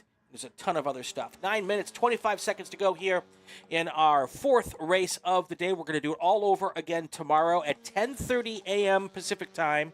We got 1 race in the morning, and then we're going to have an hour lunch, and then we'll come back for the last 6 races of the weekend. That's all coming up tomorrow here on the Racing Network.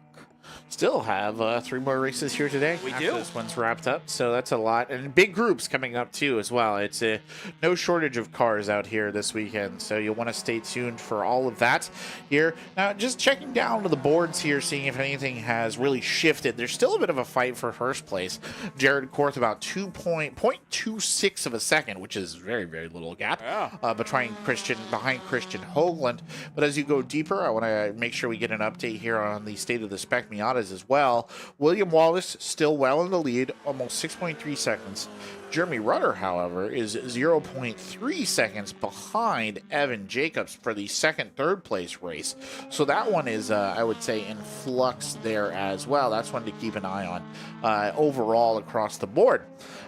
Looking deeper into it, just seeing if there's anybody kind of making any moves. No, not really. Jeremy Rutter still chasing Evan Jacobs, as I said.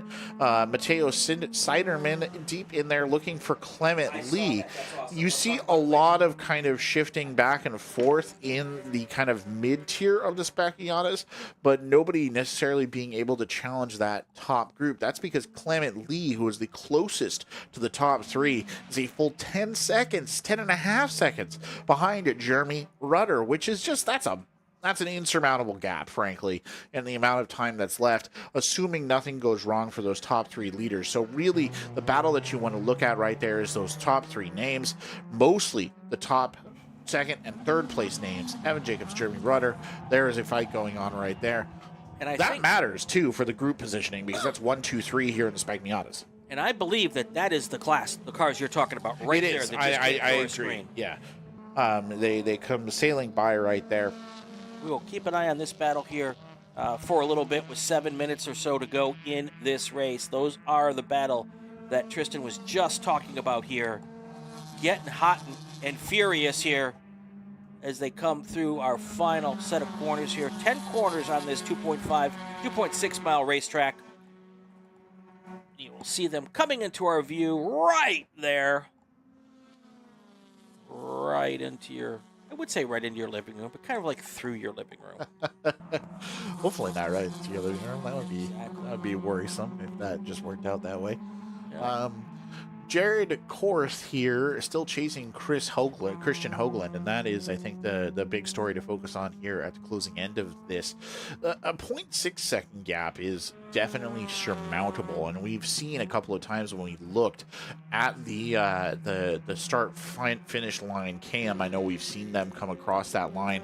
That's a tight racing group, right? There's definite opportunities there for Jared Korth to pass. It is a bit unfortunate that we can't really necessarily look out the window and kind of tell you who's making what maneuvers, but you can be sure that Jared Korth will be looking as the time goes by and the speed builds up going here into the tail end of this for that opportunity to slink by.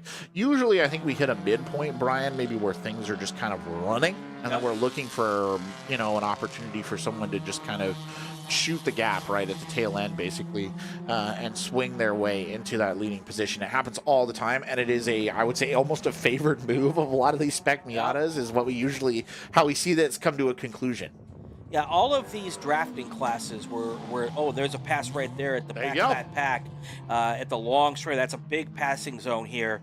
And we will see here on turn 8 whether he's made that pass stick. It's the blue car with the white car, or the red car. The blue car did not make it stick.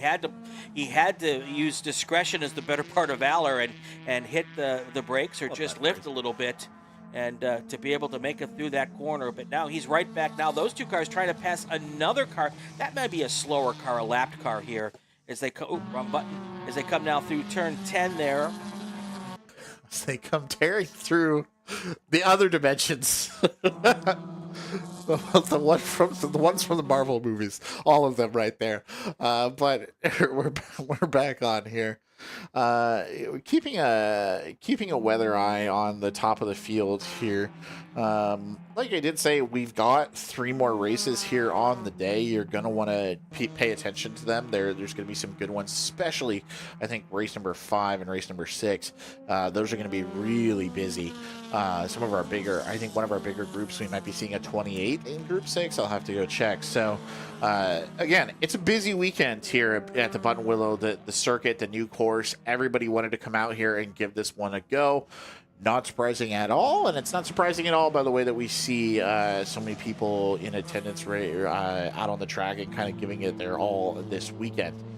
That gap between Jared Korth and Christian Hoagland remains at about 0.6 of a second, so really not going to be able to necessarily surmount that deeper into the pack. William Wallace still firmly in the lead of the Spec Miatas. Evan Jacobs, he's opened the gap a little bit, I'll say, I think, between him and Clement Lee. So that's another perhaps race that is coming to its conclusion. That said, don't count Clement Lee out until he has the opportunity to make something happen. A very talented driver. As is Evan Jacobs, actually, truth be told. Both of them are remarkably talented drivers. So, do love the Spec Miatas. Track Monkey says, go B-Spec. That's up next, Track Monkey. Don't go away. Yeah, don't miss that. That B-Spec group, that'll be fun. We haven't gotten a lot of B-Spec. Is that a new thing? It's not a new thing, but there's not a lot here out on the West Coast. It's not new, but we haven't seen a lot of it. That's what I'll say. Yep. So, definitely one to stick around for there and see what's up. But we should be getting a white flag soonish. There's not much left in this race, and there's not much left in terms of, I think, laps that these cars can do. So, sure enough, it looks like if we can see the starting stand right there, Brian, they are prepping the white flag for launch. And it looks like our timing pylon's a little off time-wise. Not exactly sure. It seems to shut down when we get kind of to the last lap territory, and I don't know necessarily why that is either. But we'll see. The white flag should come out any minute now. Our brave flaggers up there, our brave starters up there in that rather exposed starting tower. So, yep. See if I could find that group of we were following earlier. There they are coming at us right here. That is a battle for first place in Spec Miata, folks. What a hot fury. Is that for first place, or is that for a little further back? That is actually the back end of the SMXs right there, all kind of clumped up together. So I think that's Michael Newmeyer, Wesley Mono, Ryan Gutiel, John Davies. They're all kind of in that mix there at the tail end. Got it. But you could see how tightly they were packed. They were nearly, almost felt like they were 3 wide coming into that turn, which is kind of crazy. You don't expect to see that. So I appreciate the intensity that they're showing there, even though they're not really racing for a position necessarily on the podium, still giving it their all out here on the track. And hey, that's what the SCCA is all about. Yep. Your white flag, by the way, should be on display right about now. So we are on our last lap of the race, and it remains a lead, I believe, for Jared Korth. Christian Hoagland just not able to take it back. That gap is almost up to just about a second. So it's unfortunate there for Christian Hoagland. He's fought very hard, but he's just not able to do it. Now, if you're Cooper Hicks, you're worrying because you have John Davies very close behind you, and there is not a lot of room for error on this last lap, and you can definitely get past if you are not on top of the ball. Yep. Here they come into your screen here in just a second. This will be the battle that Tristan was just talking about. Here it is right there. That is that battle. I believe Cooper Hicks is that white car. And then there's the rest of the Spec MX-5 field right there, filing in behind him. William Wallace still the leader of the Spec Miatas. Evan Jacobs still confidently now in second place. Clement Lee, looks like there's been maybe some sort of issue with Clement Lee. He might even have missed he might even had an off and on or missed a lap or something, because he is no longer fighting for that second place spot. He's not being particularly bothered for the third place either. It's just that he's definitely not going to take second place on a single lap here, barring some unforeseen sort of disaster. I will say one of the other downsides about not having elevation, not being able to look out on the racetrack as a whole, is that we're not really learning how people are passing each other, if that makes sense. We haven't really got an idea for what the tactics are in the new track, which is a little disappointing. Hopefully we can get that perspective as we do more races out here, because I think that's going to be really interesting to see. There's a certain level of what we call there's a certain level of tabula rasa about this. So even with the practice laps and what have you, drivers don't necessarily know what works. Whereas we go back to the classic, everybody knows what works, where it works, right? So we're learning as we go. Jared Croft coming across the line for the final time, and he will be your Spec MX-5 winner here. We'll let all of these cars come across as we come through. You know, and we'll get that perspective from the cameras as well. over time as we learn where the good passing spots. I've already figured out going into turn 7 or turn 5 is a doozy. Yes. Or turn 7, I should say, is a good spot. I've seen lots of attempts at a pass there. Also, looking at the log from race control, there's a lot of action going in down there at turn 7, and it is pretty interesting. I also think going into turn 4 might be a good one. So. Yeah, it's entirely. There's some decent straightaways. I mean, the longest straightaway coming out of turn 6 and into turn 7 is quite a bit of straight that gives drivers some opportunities to play around. But it's not the finish I think that Christian Hoagland wanted, because as he came across the line right there, he actually got the pass. Or he got passed, I should say, by Jared Court, so he drops back to third. Bad luck for him and for John Davies. Deeper into the pack, I think it does look like William Wallace has managed to secure the Spec Miata, but there's a surprise lurking in there. It looks like we're ready to give the unofficial results, and you will hear that surprise in just a minute. So let's go from the top. Your overall race leader and your winner for the SMX is number 72, Michael Neumeier. In second place, number 27, Jared Korth. In third place, number 7, Christian Hoagland. In fourth, number 67, John Davies. In fifth, number 116, Ryan Gutiel, followed by Bryce Johnson, Cooper Hicks, and Wesley Molno to round out your SMX group. Your overall leader, or your leader for the Spec Miatas in ninth place overall, is number 196, William Wallace. He is followed by Matteo Siderman, coming out of nowhere there, the number 71 car, to get second place in the Spec Miatas, followed by Jeremy Rudder in the number 37 car, number 77, Curtis Z, and then Evan Jacobs sliding in right there. So there must have been something that happened on that last lap where Evan Jacobs fell back that deep. He'll be followed by Max Logman, Clement Lee, Todd Launchbaugh, Brett Rivetta, Spencer Douglas, John Stott, David Tweedle, Sayo Haraishi, Alex Pollard, Alan Lukehart III, Bill Nelson, and then finally, last but certainly not least, Roderick Dunlap, Coneless here coming into the end. And that is going to do it. Those are our unofficial results from raceschool.com. That's also our start-finish line presented by raceschool.com. They are an amazing race school based out here at Buttonwillow. If you want to learn how to drive your car fast, if you want to learn how to drive your car a little safer, raceschool.com is the place to go. All right, we're going to take a break. When we come back, let me get rid of this one and show you what's coming up next. Is it 5? Group 5? It is Group 5. Yes, Group 5. That's up next. E Production, F Production, H Production, B-Spec. Track Monkey will be happy about that. ITS and TC. That's next. Stay with us, everybody.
We're back here at Buttonwillow Raceway Park, the circuit at Buttonwillow. Race number 5 is getting ready to get away. Here's our starting lineup. Go ahead, Tristan. So, starting in first, in the back, number 23, or in 23rd, number 00, Lee Fleming. In 22nd, number 121, Bill Schubert. In number 21, in 21st place, number 29, Gary Raymond. In 20th, number 23, K. David Snow. In 19th, number 21, Thomas Lepper. In 18th, number 14, Brian Schubert. In 17th, number 10, Frank Schwartz. In 16th, number 42, Brian Lynn. Alongside him, number 95, Tim Leinrod. In 14th, number 3, Michael Parks. Alongside him, number 1, Daniel Snell. In 12th, number 6, Matthew Ibrahim. In 11th, number 20, Adam Bow.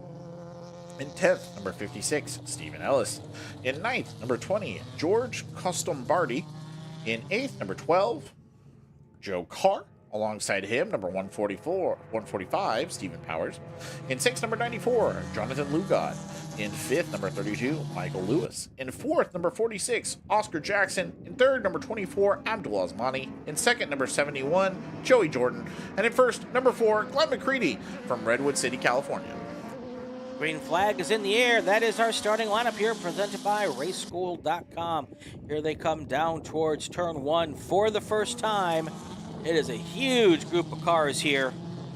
Yes, it is a huge group, covering a lot of groups, actually, as well. So probably one of our most diverse race groups of the day. You've got the EPs, the TCs, the B-Specs, the single ITS running around out there. I mean, all the colors of the rainbow there. That's right. Differentiating for who's who.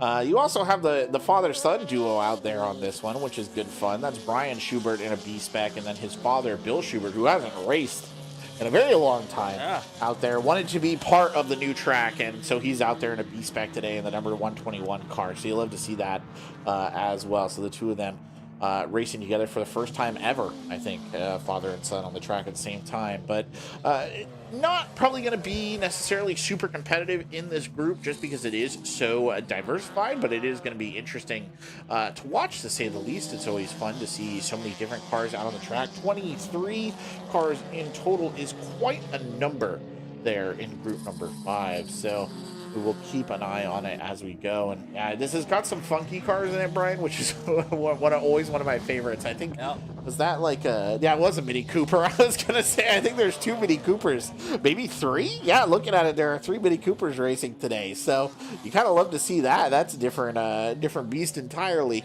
out there on the track. So that's good fun. Mini Cooper, one of the strongest cars in that B-Spec category. Yeah. So that's always fun to watch. Interesting backstory. I believe what Brian was telling me is that his dad, Bill Schubert, his last race was the first race at the classic Buttonwillow track. Oh. And at that race, they announced that Mrs. Schubert was about to have a baby. It was going to eventually be named Brian Schubert. And his next race is this race weekend, the first race on this racetrack.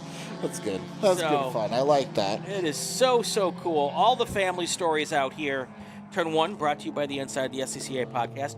The family stories out here that we have on a regular basis are so fun to tell. And some of those stories we actually tell on the Inside the SCCA podcast. So check that out on all of your favorite podcast channels. Car number 96 went off in turn 2. It has now continued. I don't know which car 96 is. Maybe 95? That would be Tim Linerud, but we'll have to double check here. But yeah, it's a fun, very varied group, and some of our oldest cars too are racing out there. There's a 1964, the MG Midget. Yep. That's Lee Fleming. He has that, the only HP. I think he's running in this group. We'll double check. One of the other ones, there's 2 1970s cars here as well. I believe there's a Fiat X, which is running, and then a Volkswagen Rabbit and a Porsche 914. So a very diverse and fun group, and I'm always a big fan of a lot of diverse cars out on the track at the same time, because I think that makes for good fun. Truth be told, you were right. It was not the 96 car. It was 94. 94. Well, I can check the records here, and that is Jonathan Lugod. There you go. One of the TCs, and unfortunate start for Mr. Lugod there in a 1997 Honda Del Sol. That is a car I've never even heard of before. Yeah. That's a little two-seater. I believe it's a two-seater Honda. Yeah, cool. Yeah. I learn new things every time I'm out here, and that's one part of the fun. It's Honda's much less popular answer to the Miata. Is it? Okay. Yeah. Diverse group, by the way, out there on the track. Not all California bound. We've got one driver from Davisburg, Michigan, checking in. That's Frank Schwartz. And from Phoenix, Arizona, is a Mazda Miata run by Stephen Powers. So keeping it different out there, to be sure. Of course, Redwood City, California. That's Glenn McCready, your overall race leader, still is your overall race leader. He's coming to us from up in Northwoods, I believe that's where Redwood City is. But good varied grouping as well. So, like we've been saying, it's a big weekend here for the Cal Club, and we've been pulling in lots of drivers from all over. The SCCA as a whole, but I mean California in particular. So. Yeah. Love to see it. Frank Schwartz may get the award for the longest tow to be here this weekend, coming here from Michigan. Interesting story for him. He has 2 rental B-Spec minis that are going to live out here. Yeah, does he really? At Buttonwillow, and they're available for rent for any of the races out here on the West Coast. So if you want to get a hold of Frank, that's great. Go to Grass Paddock Motorsports. Just Google it. And Grass Paddock Motorsports, and you can get yourself set up to go racing in B-Spec here. Pretty cool. Yeah. 2012 Mini Cooper, quote, Lucky. There you go. Named Lucky, so there you go. I maybe be the one who gets to ride in Lucky. Maybe right. the name will bear fruit for you, so... Yeah, or it might get your kneecaps cut off. Oh, yeah. That could be mafia names, right? Yeah, I guess it could be a mafia name. Frank's gonna get me. Lucky Luciano. Come through here and go, what are you talking about, Polanski? So, Frank's a really good guy. Very big advocate for this B-Spec class. Not for the mafia. No, for the B-Specs, you're right. Yeah. Which is, we were just saying earlier, we don't get a ton of B-Spec. Right. I think I have never seen B-Spec here before. So on the East Coast, it's very popular. And it was a class that was nearly dead.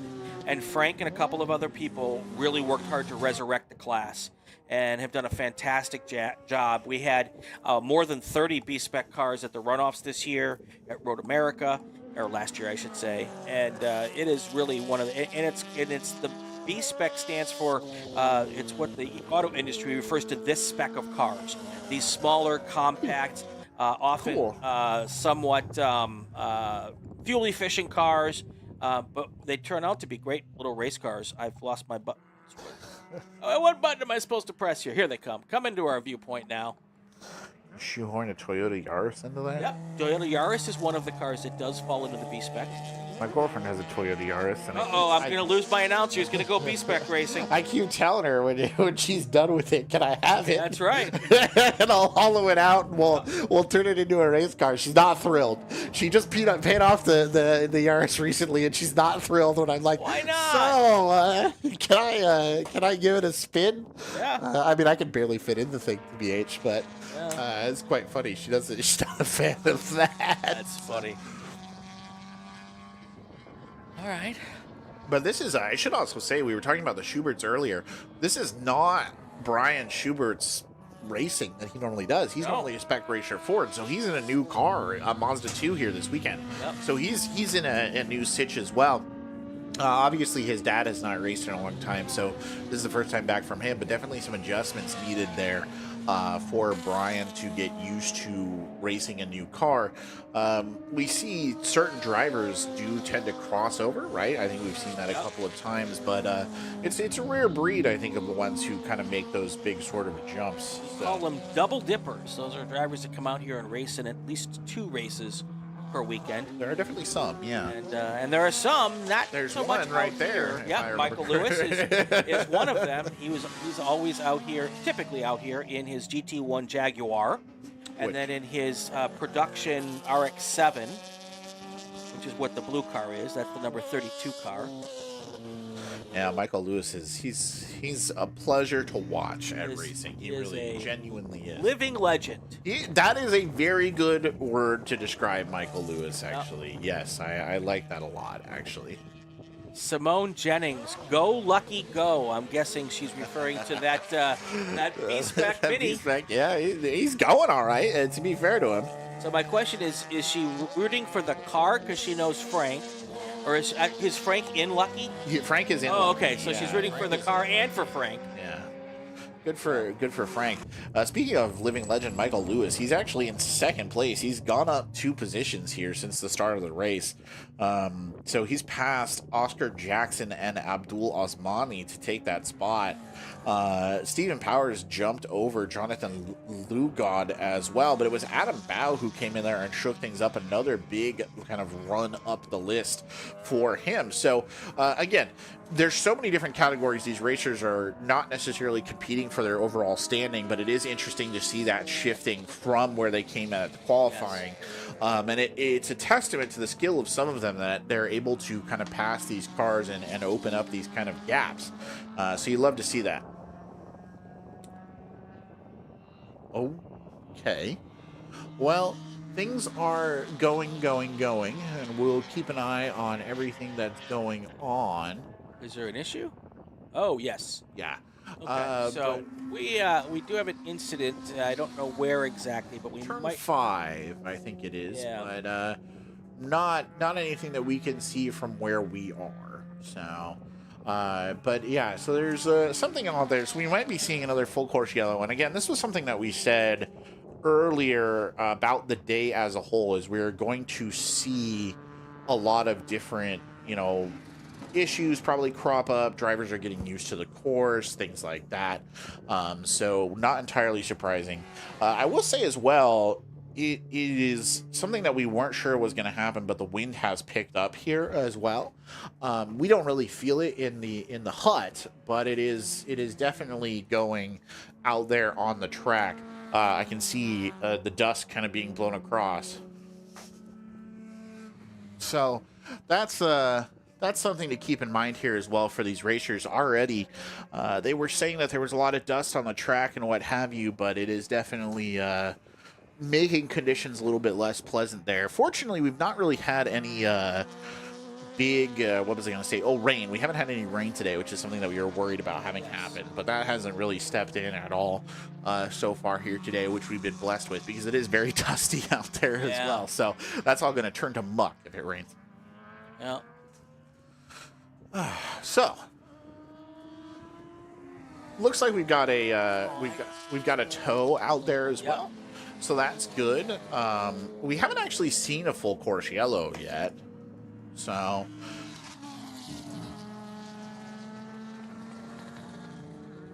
we haven't actually seen that yet. Though I hear that the pace car might be coming out of out of its spot, so we might be seeing that in a second.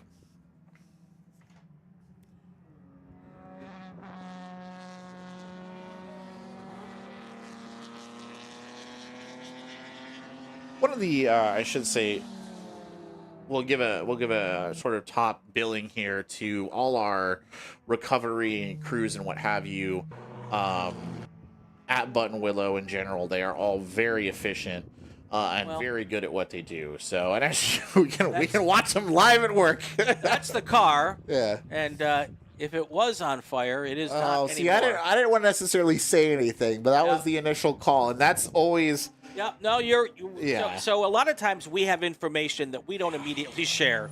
Car on fire is the scariest one. That's the worst one.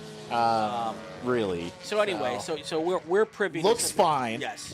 So we're, like I said, we're privy to some information that others that we can't share right away. And when I look and see that everything looks to be under control, that's what I get to show the camera. Looks fine. Nobody is on fire. Exactly. So that's the priority. George Costumbardi, by the way, I think that's who that was. So bad day. It's either him or Gary Raymond, and we'll get a confirmation later on. But all good. Nobody hurt. Everything fine. So Yeah, just everyone's, you hear a car on fire and you never know what that's No, going to quite exactly. look like. Exactly. So we had a good one, or not a good one, but we had an impressive one at one of our races on the classic track last year. Nobody was hurt, but it was a good blaze. Yeah. So you hate to see it too, because you know it's one thing if the car gets chipped up or a bumper falls off or even a wheel falls off. Burn damage is much harder to fix. Yes. So Yes, you never like to see that. But anyway, everybody looks okay, and the race continues. We didn't even actually have to move to the full course yellow. The situation resolved quite quickly, so that's good. That means racing can continue here. Just looking to see if there's any, particularly competitive races. Abdul Osmani is nipping at the heels of Oscar Jackson, about a half a second between the two of them, so that's something to keep an eye on there in the TC category.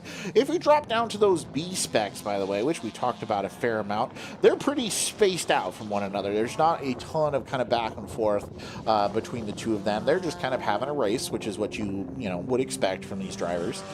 Really, the closest thing going on is Abdul Osmani. Now, Abdul Osmani did start in that third place position. He wants to take second place. He was being challenged by Joey Jackson, or he had Joey Jordan, ahead of him here at the start. But Joey, I think, has dropped down or potentially even dropped out of the race here. So he might have been one with the car actually that we saw just then.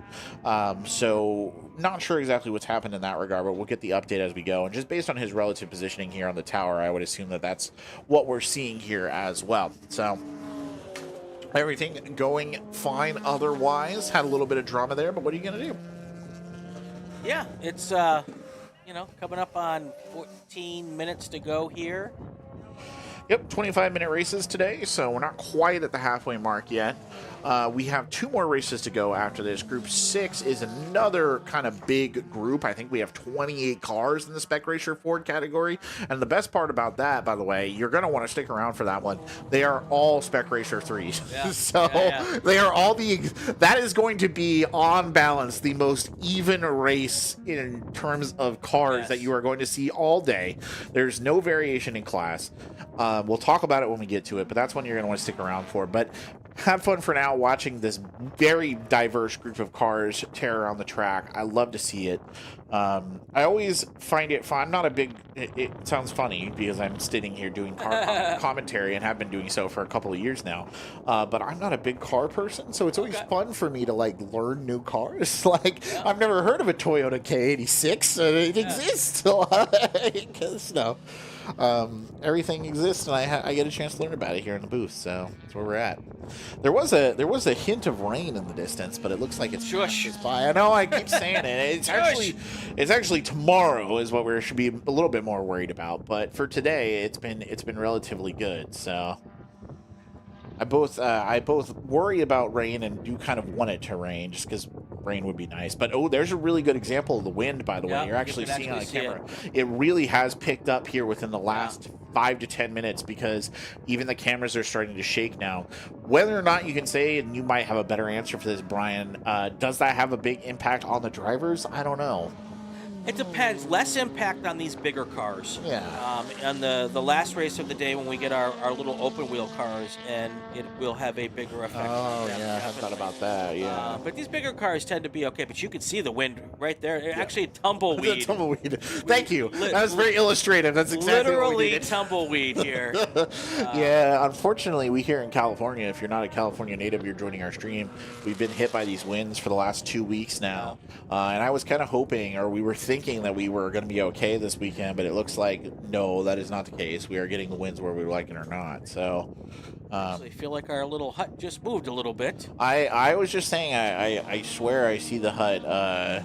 The cameras are shaking. Yeah, you can see some of our cameras here. It's gotten really, really dusty here. It's wild that just kicked up all of a sudden like that, because it's been clear and it's been smooth as glass out there, and all of a sudden, the problem is, of course, when that wind blows through, it's putting dust onto the track, which for the average person watching may not seem like the biggest thing in the world, but if you're a driver, you feel the loss of traction going across those drift, those dust drifts.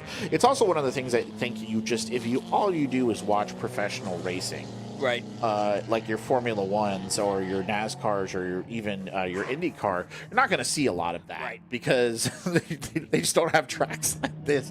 So it's a challenge. Well, it's a hazard that's a little unique to the setting. But if you watch Formula One in Abu Dhabi or in some of those Middle Eastern countries, they absolutely talk about the dust and how it becomes part of the racetrack. Good point. Yeah. So that can be part of it here. And as windy it is, I don't know if much of it's settling on the racetrack. I think it's just blowing through, yeah. So I think probably from that standpoint it's not. But when it does die down, if there's any dust in the air and it ends up on the racetrack, that's when it becomes really problematic. Well, we're about halfway through the race here, Brian. So why don't we do it? Why don't we give you a mid-race update brought to you by RaceSchool.com. Let's see where things sit. In first place, number 4, Glenn McCready. Second place, number 46, Oscar Jackson, followed by number 24, Abdul Osmani. Is followed in fourth by number 32, Michael Lewis. Fifth, number 145, Stephen Powers. In sixth, number 94, Jonathan Lugod. In seventh, number 20, Adam Bow. In eighth, number 1, Daniel Snow. In ninth, number 56, Stephen Ellis. In 10th, 00, Lee Fleming, the only HP car on the track. Followed by Michael Parks, Tim Linerud, Frank Schwartz, Brian Lynn, Brian Schubert, Thomas Lepper, Gary Raymond, K. David Snow, Joe Carr, and then Bill Schubert. And it looks like Joey Jordan has been forced to drop out of the race here, or at least is quite far behind. He's bringing up the rear there in 21st. All right. I feel like putting this is not a knock at all on Daniel Snow. I was just going to say it's a funny observation. Putting number 1 on your car is so optimistic. I love it. Yeah, I also feel like you're inadvertently cursing yourself by doing that. But I always wonder, this is maybe you've talked about the insides of the SCCA, because I feel like it's a silly discussion to have, but it is always fun to know why people pick the car numbers that they do. Yeah, I think that should be an interesting discussion. There's got to be a reason, right? Like I whenever I get sports jerseys and stuff, I usually put number 13 on it because I like number 13. Kurt Warner wore number 13, so I was a big Rams fan. Okay, yeah, all right. But like, how do you end up with number 145 or whatever when you're Stephen Powers? Because the choice has to be made, right? Is that how it works? Usually, number 1 is reserved for either a local champion or the national champion. Oh. And if the national champion chooses not to use it, then it's fair game for anybody to use. Interesting. But there are some people who believe that the number 1 is the national champion's curse. So even if they win it, they choose not to use it because it's bad luck. Because you don't necessarily repeat when you have the number 1 on the car. Interesting. So yeah, race car numbers are fascinating. So our coverage here of the Cal Club Racing, this race and all of our races are presented by PorterfieldRace.com, PorterfieldBrakes.com. They have all that you need for your race car, your street car brakes, tools, brake fluids, and they're experts. So if you need help, you pick up the phone, you call their tech support people, and they know everything that there is to know about brakes and how to stop a car. So call them, or get on the phone, or get on the interwebs and go to Porterfield-Brakes.com. It is, of course, the Andy Porterfield Memorial race here. That was the name that was given to this first race here at the circuit. So Andy Porterfield Memorial. It's also 75th anniversary of Cal Club. So that is very exciting. Or is it Cal Club or SCCA? No, Cal Club. Cal Club in particular, yeah. So that's a fun thing that's going on this year as well. So we've got a lot going on. There's a lot going on this weekend. That's right. You love to see all of it. You love to be a part of all of it. So, speaking of,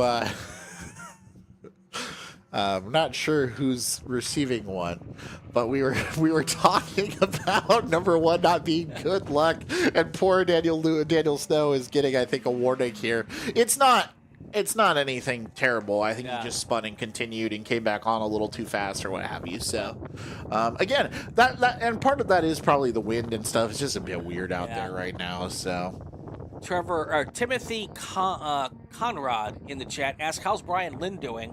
I think he's still in second place. Let's see where in B-Spec. He's in this race, Trent. Yes, he is in B-Spec, second place. That's correct. Yeah. So he's behind Frank Schwartz. He's got about a 7-second gap between him and Frank, so he's probably not going to catch up, but he will most likely finish in second place overall in B-Spec. He is being chased by Brian Schubert, but the gap between the two of them is quite big. I think it's about 14 seconds. So Brian's probably not going to be able to catch up unless...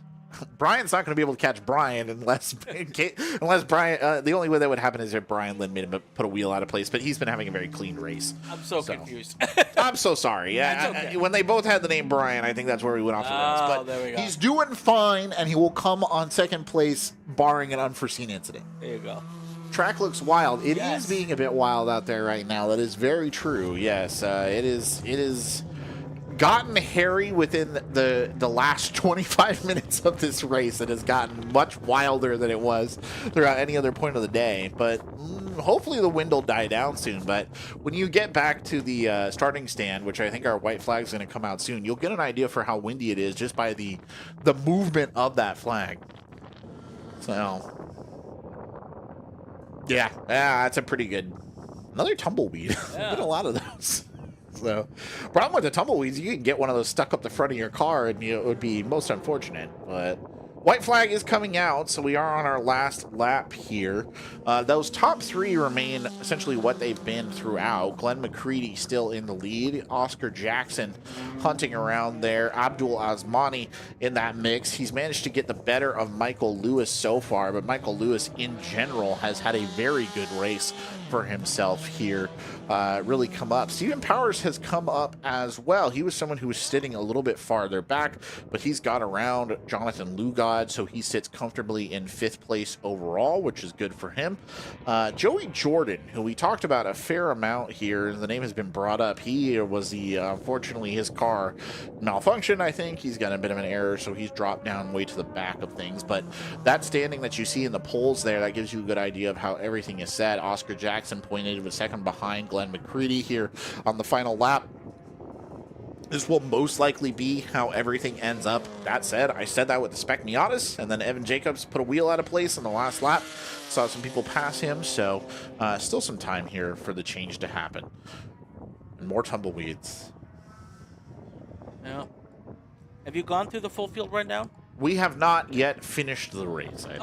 And let's not do Well, that. there you go. Actually, you brought it up. You've heralded it in. Checkered flag is out. That will be Glenn McCready coming across the line there. Our overall race winner and the winner for the EP group. So I think everything's pretty set in stone, Brian. We can go ahead. Let's do ourselves the full field rundown here at the end. So these are the unofficial results brought to you by raceschool.com.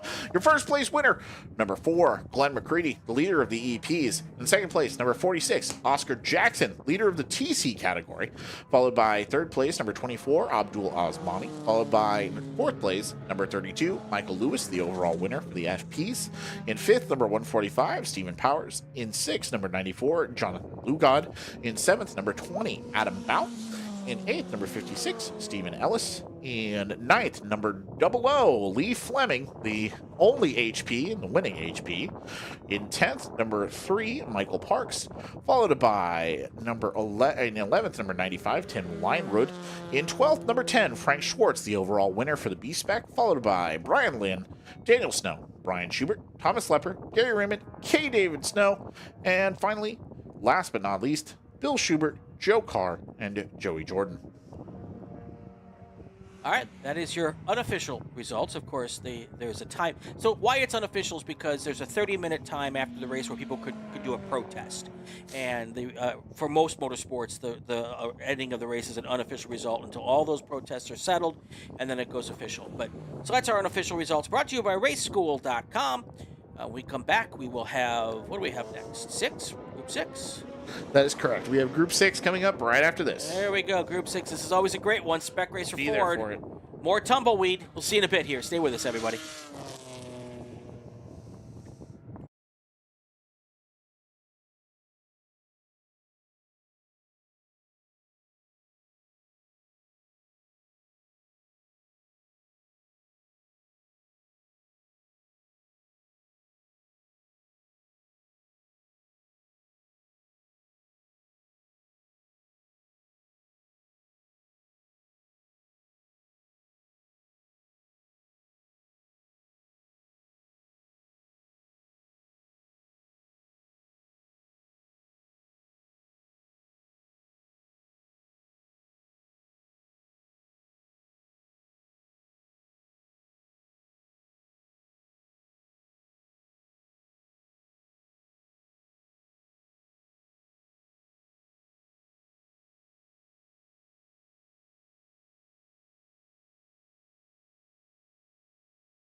Let's do it. We are back here at Buttonwillow Raceway Park, the circuit at Buttonwillow. Group 6 race is about to start. Let's get to our starting lineups. Presented by RaceSchool.com. All right, Brian, here we go. Starting in 28 at the back of the pack, number 59, Thomas Kopitnik. Alongside them, number 30, Don Pollitt. In 26, number 71, Douglas Stewart, followed by number 7, Mike McCarthy. In 24th, number 69, Denny Fostick. In 23rd, number 16, Mike Mushy Peas Moshe, Maximum Attack Moshe. That's what we're calling him now, per his request. In 22nd, number 15, Tom Miserandino. Alongside him, number 43, Maguire Dickerhoof. In 20th, number 127, Paul Gowdy. Alongside him, number 197, Mark Ballingy. In 18th, number 49, Chris Strand. In 17th, number 76, Eric Hand. In 16th, number 65, Vince Balsh. In 15th, number 70, Clayton Powers. In 14th, number 2, Lee Douglas. In 13th, number 55, Jay Rosenthal. In 12th, number 67, Sean O'Boyle. In 11th, number 52, Graham Wood. In 10th, number 14, Paul Marino. In 9th, number 23, John McClintock. In 8th, number 27, E.J. Abed. Alongside him, number 45, Tom Burton. In 6th, number 24, Todd Harris. In 5th, number 22, Robert Edmondson. In 4th, number 12, Taylor Harris. In 3rd, number 42, Calvin Harris. In 2nd, number 11, Mike Miserandino. And then your overall leader, number 17, John Black, in a 1985 SCCA and SRF3 from Olympic Valley, California. Mike Miserandino, multiple national champion. He's also the track manager at Buttonwillow Raceway Park. He is. And a big part of helping getting this circuit at Buttonwillow up and running. Really want to thank him for all that he does. You can see our cameras shaking a little bit. The wind has picked up here in the last hour or so. So if you see a shaky camera, that is why. We're also, because we're at a new racetrack, we're working off a hotspot today. So we are really hoping to get to the end of the day before the hotspot runs out of data. So we will do our best here. We have one more race after this. Yes, one more race after this. So if we go away, I'm going to apologize ahead of time. And we will work on getting a couple of more hotspots for tomorrow. Yes. Hopefully somebody at the track here will lend us their hotspot for the day tomorrow. You just fill in what happens with your imagination. Exactly. But we're going to go until the thing peters out on us and do the best we can. So if it does go away, that is what's happening. Pace car is on pit lane. Now we wait for the cars to mosey on through turn 10, and they'll come on the front straight. The starter will decide whether or not he likes what he sees.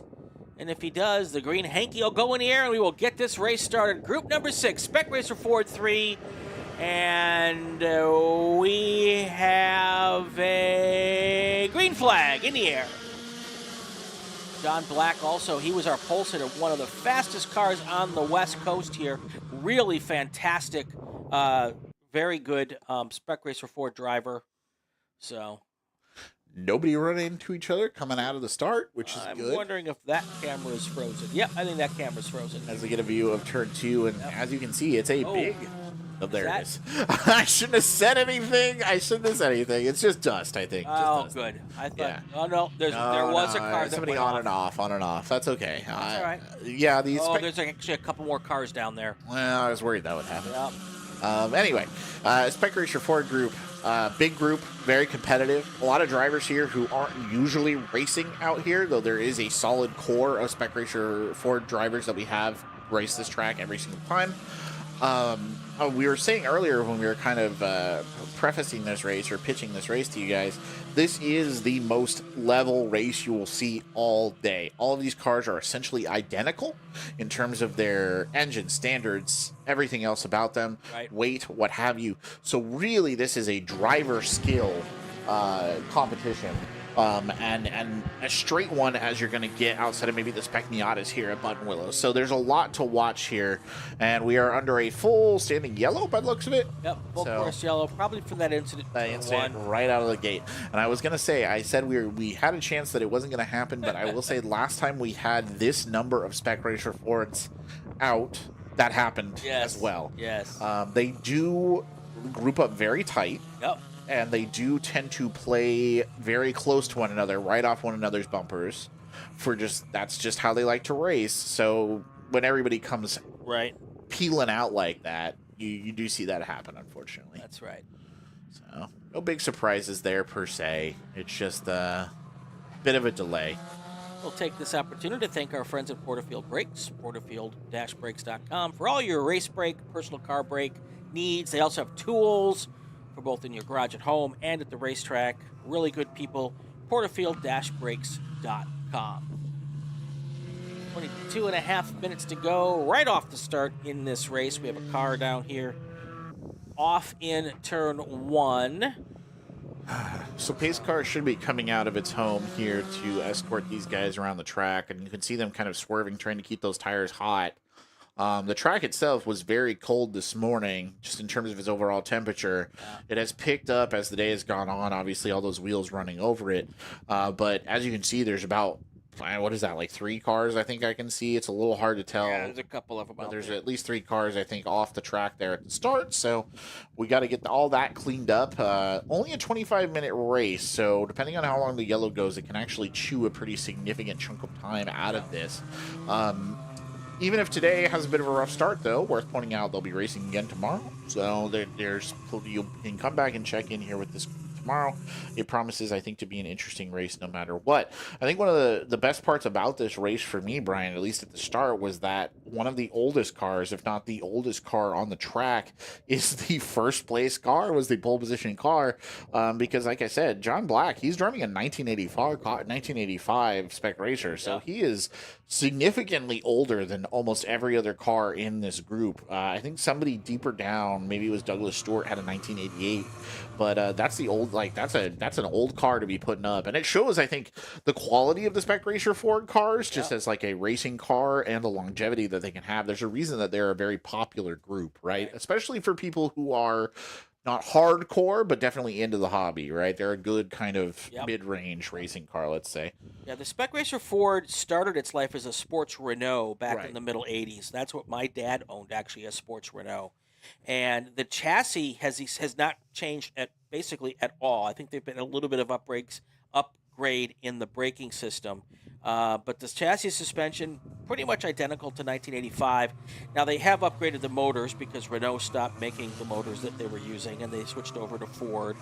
And they've had several generations of the Ford power plant. The latest generation is the Ford with and most of the top drivers now are using a SADIV sequential gearbox. So no more H-pad and stick shift. It's the paddle shifters. And it's the fast way to go right now. So the class has kind of kept up with the times and evolved. And but still, you've got John Black in that older car. I'm sure it's been fully updated to current specs. It definitely has. Yeah, no doubt about that. It's an 85 chassis. But I'm pretty certain everything on that car has been swapped out at least once since 95, except for the chassis. So. And I did see,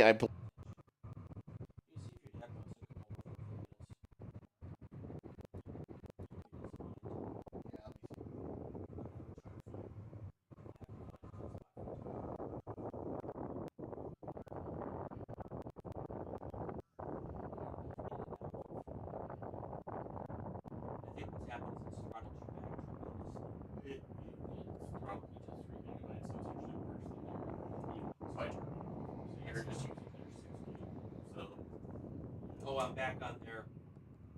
God. You might actually, you probably hear this. I don't know about video, but you might be able to hear the audio. And because the stream's still going on. I think your video is just gonna dip, unfortunately. Back on the tower. Yeah. Well, I don't know if you can still hear us, folks. I'm gonna go out on a limb and say you can, because I can see things moving. Yeah. So we'll try our best to, at the very least, communicate to you what is happening. As we try and fix our internet situation. Again, we're brand new track, brand new internet, brand new everything. So that's just how this beast is gonna go. But thank you for sticking with us through that. I know there's 34 of you watching. It might become more of a radio stream now than a watching stream, but we'll see. For now, everything looks sort of okay, a little bit choppy, but you can get an idea, I think, in general. They have done a lot to clear up that incident that happened at turn 1. Right. You saw the tow truck maybe just glimpsed it there, that they were pulling people off. One of those cars came in. So it looks like things have started to clear up a little bit, and hopefully we'll be out of this full course yellow within the next lap or 2. It's a shame because it's already taken up 10 minutes here of racing for this competitive group, but that is just, again, the nature of the beast, let's say, with these guys. So bound to happen. Yeah, we've got 16:20 left in this race, still under full course yellow, waiting for the for word from race control that they're going to turn the lights out on the pace car. Sounds like the pace car will come in, so we can get see if we can find him. Here's their pace car down, heading towards turn 5. Up next is our final race of the day. It's our Formula V, Formula F, FFTS, and FS. That'll be next. Hopefully we'll have enough bandwidth to bring it to you. hopefully, yeah, new, like I said, new track, new everything. Yeah, it's just the way it the goes. best we can. Yeah, I mean, for those of you who have never had the privilege to make the trip to Buttonwillow, we are essentially just in the middle of a giant field. Yes. So it's not, there's no facilities nearby. The nearest gas station is literally a freeway exit away. So we're kind of just in the middle of nowhere. These are the only raised structures at a very long distance. So that's just kind of the nature of this. So the internet, not fine. So it looks like we got a number 55 car there. That's going to be Jay Rosenthal. That's unfortunate. I do like Jay Rosenthal. So his car is out. And then who else is it? Looks like we got a number 69. So that'll be Denny Fostick as well. So those are two cars that have come in. And then Robert Edmondson, he already came in as well under his own power. So two cars. Good news though, I mean, the Spec Racer Fords, I know for a fact Jay Rosenthal operates out of a garage that can get those bad boys put together real quick. So he probably will be out here tomorrow if he wants. Same probably goes for Denny Fostick as well. The Spec Racer Ford, pretty reliable, pretty easy to repair. And from what we could see, there wasn't terrible damage on either of those two cars. So hopefully not anything that will prevent those drivers from getting involved here tomorrow. But certainly I think probably taking them out of today. Looks like the green flag is back out, by the way. Pace car is back home. So we are good to get things underway. That tumbleweed just comes rolling by there in between the interdimensional portal. And we're off. The interdimensional portal. It's a good spray of colors. I don't really necessarily know what's happening, but it's a good spray of colors. But yes, thank you for sticking with us here, folks, and we appreciate you sticking it with us throughout the day as we bring you this first race here at the circuit at Buttonwillow. It is the Andy Porterfield Memorial today, the 75th anniversary of Cal Club kicking off this year as well, so a lot going on here today. We had our grand opening earlier. One of our drivers, actually, Mike Miserandino, track manager here for Cal Club, he was out there. He did the ribbon cutting. He was one of the people who did the ribbon cutting. He did the speaking for it, so he was right there at the start. Now he's out on the track. This is also, as I said, one of our biggest groups we've had today, which is always exciting. John Black continuing to be kind of the leader of the group. There was no opportunity for anybody to get around it, but you can see just if you look at the pillar on the left side, that is up to date. And that has not really been affected by the internet. You can see how close things are. Taylor Harris and Calvin Harris, they are within less than a 0.1 of a second of one another. And these Spec Racer Fords, as I'm sure we could tell you, very competitive. They drive in a style that is very close to one another. They like to go right underneath each other's bumpers and basically draft off one another. That's going to be something that happens a lot. And they will fight to the kind of bitter end, basically, to get spots on one another, especially when you inject a bunch of drivers, Brian, who aren't normally here. Yeah. It ups the competition for the ones that are normally here. They all like to rise to that. So you'd love to see it. Yeah. All right, 12 and a half minutes to go. We'll give the mid-race recap a couple laps down because we've been under full course since lap number 1. So I should say I thought I saw Robert Edmondson come in. It must not have been him. It must have been another yellow car. He is out there. He is racing. So Got it. Okay. He is still in this. And of course, because they're all Spec Racer Fords, this is a podium position up for grabs for everybody from number 1 to number 28. So that's something to keep in mind there as well. Another thing that's interesting, because it's the first race on a racetrack this weekend, every class will award a track lap record today or tomorrow. Oh, I didn't even think about that. So there will be a brand new lap record for every single Sick. class, and it might be today, it might be tomorrow, but that's also pretty cool. And I don't know, they used to give out lap record certificates. I It'd be a don't know bit if they'll cheeky be to do doing that. that for this, but you know what? If you want to be the first lap You are the record first. holder, Technically, you are the first lap record holder. You're right. Yeah. How does the song go? Can't take that away from you. No, that's great. So- Can't take it away from you. That's right. I love that, actually. I hadn't even thought about that. But yeah, every fastest lap here today sets the lap record for that car, or for that class. And in the SCCA, lap records are set only during the race. So if you go fast in qualifying, don't count. It'll only be for the race where you can set a lap record. Competition. That's what we're doing. Competition matters. Yep. So right now, the track record for this race is John Black, who just went purple Correct. with a 154.071. How's that for my old man eyes? that's pretty good, Is that actually. 154.071? They get it Yeah. right? Wow. You got it right. Yeah. I'm impressed with me. He went purple. He did. So on the timing, On the timing thing, on yeah, the it shows timing that. thing, it shows that when you do your fast lap of the whole race in a class, you go purple. It shows up purple. If it goes green, that means it's your particular personal fast lap. He's getting faster too. Actually, He is, he's picking yeah. up speed and his tires heat up a little bit there. So he went 152.003. Not insanely faster, but faster, and he opens up that gap between him and Mike Miserandino to 0.7 of a second. Wins picked up here during our last Group 5 race. They appear to have calmed just a little bit, though I can still see just by kind of looking out the window of the commentary hut that you can see a little bit of blowing. So they're still going. It's definitely not as bad as it was. There's not a lot of dust coming all over the track now, which was the big issue that we had.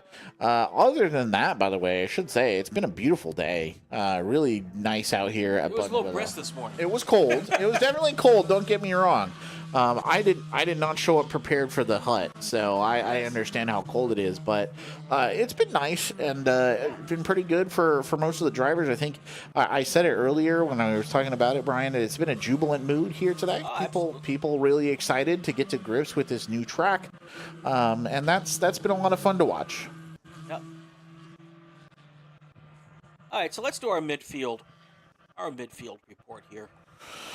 Let's hold on. Let me make sure that I have the midfield report so that we can tell you where everybody's currently sitting right now. So, in first place overall, number 17, John Black, followed by number 11, Mike Miserandino. That'll be followed by, in third place, number 12, Taylor Harris. Fourth place, number 42, Calvin Harris. In fifth place, number 22, Robert Emerson. In sixth, number 27, EJ Abed. In seventh, number 45, Tom Burt. In eighth, number 14, Paul Marino. In ninth, number 67, Sean O'Boyle. In 10th, number 52, Graham Wood. In 11th, number 23, John McClintock. In 12th, number 2, Lee Douglas. In 13th, that just switched, actually. In 12th, number 127, Paul Gowdy. In 13th, number 2, Lee Douglas. In 14th, number 65, Vince Balch. Followed by Tom Miserandino, Chris Strand, Eric Hand, McGuire, Dickerhoof, Douglas Stewart, Mike McCarthy, Mike Maximum Tech, Moshe, Don Paula, Thomas Kopitnik. Currently out of the race are Jay Rosenthal, Clayton Powers, Mark Ballingy, Denny Fostick, and Todd Harris. So some of those guys are the ones that got, I think, messed up at the very start. At least we saw both Denny Fostick and Jay Rosenthal come along, and then I think we saw Mark Ballingy come in under his own power. So there you have it, folks. That is the mid-race update brought to you by raceschool.com. Big thank you to Race School for sponsoring the broadcast here today. All right, 7 minutes left in this race, and that's how it plays out. If you're watching at home and notice the pixelation, we're having some bandwidth issues today, so we're going to keep it up and going so you can at least hear our witty repartee. Yeah, We gotta get someone on the crank for the internet, the hand crank, keep it going the whole time. It's definitely like I was saying, it's been unfortunate, but it is just comes with the nature of the new track. So it's something that will improve probably with time as things get a little bit more settled around here, but. You have to understand, folks, how new this is. Like, we have not even broken the seal on the buildings for the most part here. We are doing all of this weekend out of trailers. We are not actually using the new buildings yet. So we are really, this is shoestring stuff. But it is very fun, and it has been great to see drivers tackling this course. John Black still maintaining that lead, but Taylor Harris has snuck ahead of Mike Miserandino. So he shook off Calvin Harris and took one over on the second place car. Very well done from him. Robert Edmondson, by the way, has fought his way up from his pole position to get higher up in the standings. When he started, he was in 5th. Oh, never mind. I thought he'd pushed a little bit higher than that, but no, he's held his position, I should say. Todd Harris was in the mix here for a while, but he, I think, has dropped it back deeper into the lineup. Tom Burt was also another guy who was kind of pushing things from his pole position, who's been passed by EJ Abed right now. So a little bit of shaking up and down the list. You saw Sean O'Boyle too. He got one over on Graham Wood. This is what I was saying about these spec racers. They are a competitive bunch. They take no mercy, no matter how deep you are in the lineup. The spec racers will fight for spots, so you are seeing that.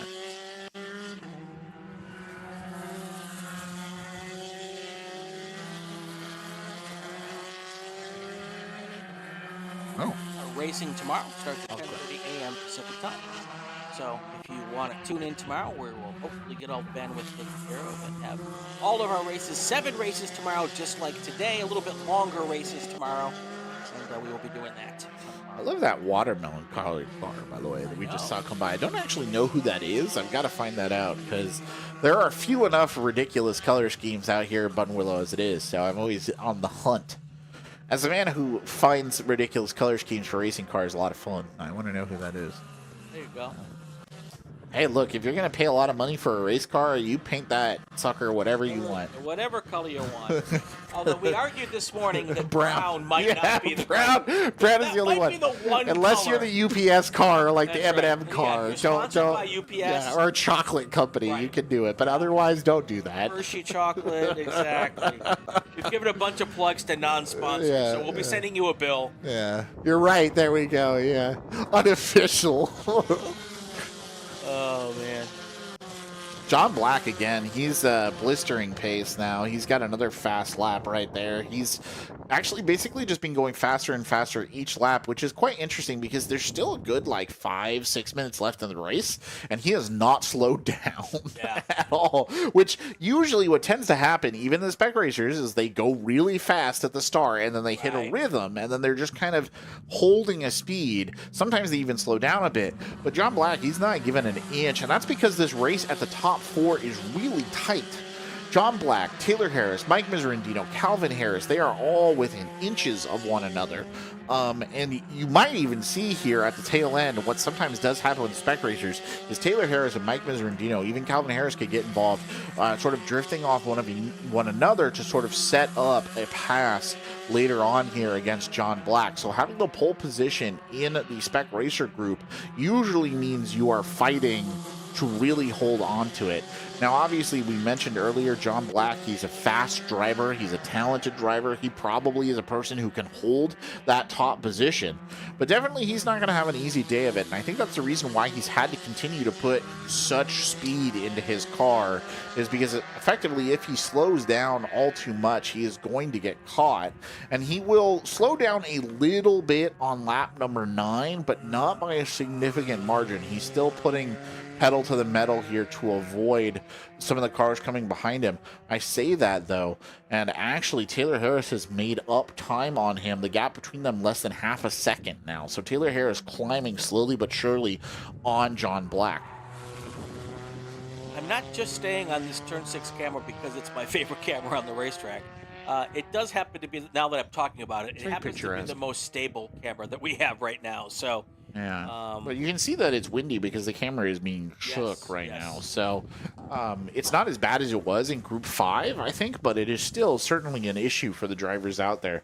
You yourself, Brian, I said that, they're not probably super affected by it. It's more a matter of kind of maybe dust being blown across their view or what have you, but it is still something they have to take into account. Now, is this our leader group here? It is. It is, yeah. And that, I think, that picture right there of good quality gives you an idea of what we're talking about in terms of closeness between those top three. That is a race. To me, like Mike Miserandino was in the lead, which makes John Black was in the lead. Oh, he was. Okay. But it might have been that Mike Miserandino and Calvin Harris have sort of shifted around one another. That's the only thing. I do think that was a possibility. We might be seeing our white flag coming out here soon. So if you're going to make a move and your name is Taylor Harris or Mike Miserandino for that matter, or even Calvin Harris, you're going to want to do it pretty soon. PDQ, indeed. Yeah. I was hoping to see the white flag come in the air. Well, you will see it. There it is. There you go. And let's see. I think there's been a swap in There positions has. here, and we're going to see when they cross the line. Maybe I'm completely full. I don't know. I don't think you are. I think something has happened, and it looks like what happened is Calvin Harris Got around Taylor Harris. Mike Miserandino, and Taylor Harris. Yeah. Which is impressive to say the least, because he was the one who was hanging in the back. Right. So he was doing what I was talking. He was drafting, and he just looked for his opportunity, and he just took it. So it's also his best lap of the race on that last lap. He went quite fast. So I don't think he went purple, but he went very fast. He did not go purple. He did not go purple. But he did what he needed to do to get that third place spot. Now we'll see it. The real question is, what does Mike Miserandino do? Because Mike Miserandino is a very talented driver in and of himself. He's not going to take that sitting down. Well, he is technically, but. All right, there's the 17 car. Yeah, Mike Miserandino's in the white car. He's dropped back a little bit, so I think he's fairly much out of the discussion. He might be out of the discussion. Let me see if we can get some views here. So really, it's just John Black. Does he hold on to the lead? Correct. I mean, he's got, even in Ultra Technicolor right there, our new viewing mode. I hope you all have your 3D glasses at home for that. Gosh. But no, even as you can see, there's a pretty significant gap between John Black and Taylor Harris, who I think is the one who's tailing him. It's either Calvin Harris or Taylor Harris. I couldn't get a good look. But what's actually a bigger issue is the fight between the Harrises, I should say, for second and third place. Because whoever it is who's sitting in third place is in a position where they could pass. Checkered flag is going to come out in a second here, though. Yeah, and it is in the air. John Black is your race winner, followed by Calvin Harris, Taylor Harris, and Mike Miserandino. Well, how about that? How about that? A good, genuine race there at the top of the order with a lot of shifting back and forth amongst the groups. EJ Abed held firm, by the way, and even, I think, came up a position from his pole. Tom Burt dropped back a little bit, but we can go ahead, I think, and call her here if you'd like. So our unofficial results brought to you by raceschool.com, starting with your overall race leader and your winner for the Spec Racer Ford 3 category, number 17, John Black from Olympic Valley, California, followed by second place, number 12, Taylor Harris, third place, number 42, Calvin Harris, fourth place, number 11, Mike Miserandino, fifth place, number 22, Robert Edmondson, in sixth place, number 27, EJ Abed, in seventh, number 45, Tom Burt, in eighth, number 14, Paul Marino, in ninth, number 23, John McClintock. In 10th, number 127, Paul Gowdy. In 11th, number 2, Lee Douglas. In 12th, number 52, Graham Wood. In 13th, number 65, Vince Balch. In 14th, number 15, Tom Miserandino, who had himself a hell of a race, by the way, to pull himself all the way up to that spot.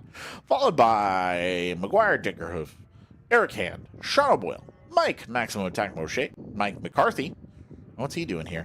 Chris Strand, couldn't resist. Chris Strand, Douglas Stewart, Don Paula, Thomas Kopitnik there to round it out at number 23. So that is your unofficial results from raceschool.com. Just so you know, Jay Rosenthal, Clayton Powers, Mark Ballingy, Denny Fostick, and Todd Harris all started the race. Unfortunately, they were not able to finish, probably due to that collision that started us off. There you go. Those are your unofficial race results here brought to you by RaceSchool.com. One more race to go. We'll have it in just a few minutes. That race is standing by to hit the buttons. There you go. It's going to be Formula F, Formula V, FFTS, and FS. That is next. Stay with us, everybody.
I think, as much as I love the Swedish fish, I think I'm done. Lay it low. That one ingredient.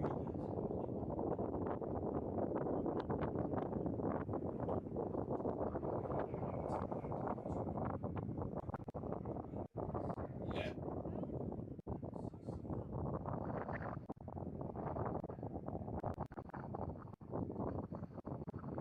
Does the SCCA participants insurance cover dental?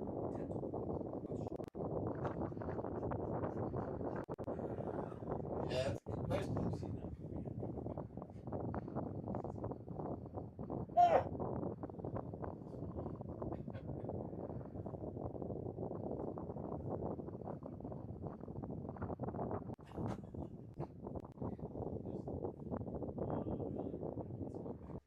I don't know why camera 6 seems to be the most stable. Yeah, it's funny that that just works. I haven't seen a 3 or a 5 yet.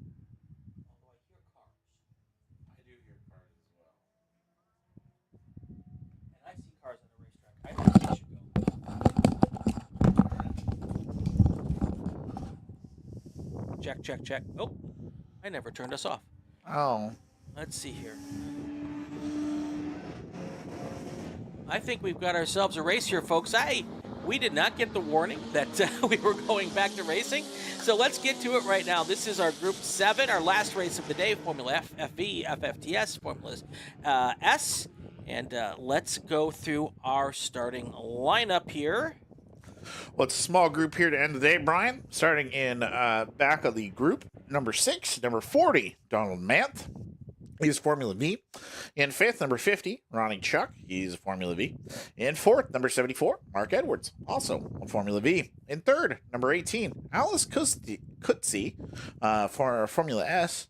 In 2nd place, number 8, Edward Erlinson, a Formula Ford. And then in pole position, number 48, Eric Polson, also a Formula Ford. I guess it's appropriate that Eric Polson is in the pole position. Yes, I would say that is appropriate. That works out well. For those of you who might be just tuning in for this race, I just want to let you know that we're at a new racetrack this weekend. Not everything's working out perfectly, and one of the things that we don't have fully working just yet is the internet. So we've got some crummy bandwidth at the moment. We do. We're going to stay here and do kind of a little modified broadcast with the one camera that seems to be pretty solid, which is also my favorite camera. You can see we're in the golden hour. We are in the golden hour. That's beautiful right. Sunlight, and it is the perfect time. I will be running around in the dusk, pulling in the cameras and the batteries and getting them charged up for tomorrow, which is fine. That's what happens when this first race of the year in January. So. Yes, that is the nature of it right now. But I mean, it's been a fun day. It's been a good day as well. I will say, it's been a genuinely nice to see so many people turning out for an SCCA race, or Cal Club race, I should say. It's been nice to see so many people so excited about being here for the opening of the new track. We've had our opening ceremony. We've had our first official lap taken by Michael Lewis, which was cool. We've had a bunch of racers out here having a good time. Nothing too terribly bad has happened, which is another thing that we can all be pretty happy about. And for all intents and purposes, considering how everything has been going, it's been going well. Realistically, for first day. This first day has come off really well, and despite the logistical issues, because it's a new racetrack, and if you go to the opening of a restaurant, if you go to any kind of first opening day of something and expect things to be perfect, you probably have not set your expectations properly. Yes. So, but the racing action has been a lot of fun. It has been, and everyone that I've talked to is really enjoying this new racetrack. And we will, let's do this, because maybe we'll get decent bandwidth on this. Let me show the little viewers at home our fly-in track map. That's decent. This is the racetrack. It's 2.56 miles, 10 turns, asphalt. First race today, 2025, and it is 10 turns. And there's some elevation change, a lot of banking. Mm-hmm. A couple of the drivers I've talked to had said, because of the banking, you can go into corners a lot faster than you think you can. So you have to train your brain to say, I could go faster than this. And that's part of the whole game here when you're learning any new racetrack for the first time. But this is one of those situations where all 200 drivers who are here this weekend, this is their first time at this racetrack. Yes. So lots of learning going on here. Lots of I was going to say some straightaways in there as well, which is something that I think people have got to get used to necessarily. Some big straightaways. Bigger, I would say, than any of the straightaways, more straightaways than you would see on the classic track in most configurations, I think is a fair assessment. And it's there's a hairpin turn in there as well, which is something that people have got to come to grips with. So yeah, it's definitely been a lot of learning, I think, for the drivers out there today. The track needed to be broken in to a certain extent. That's happening, throughout these races. So yeah, definitely interesting. And of course, a giant preserve in the middle for the giant kangaroo ride. There you go. Yeah. If there are any of them there, I hope for their sake they are race fans, because So the straightaway here, and I don't know if we can see it here. This one here between 7 and 6 8? and 7. Oh, here. 6 and 7. Okay. It, I think, might be.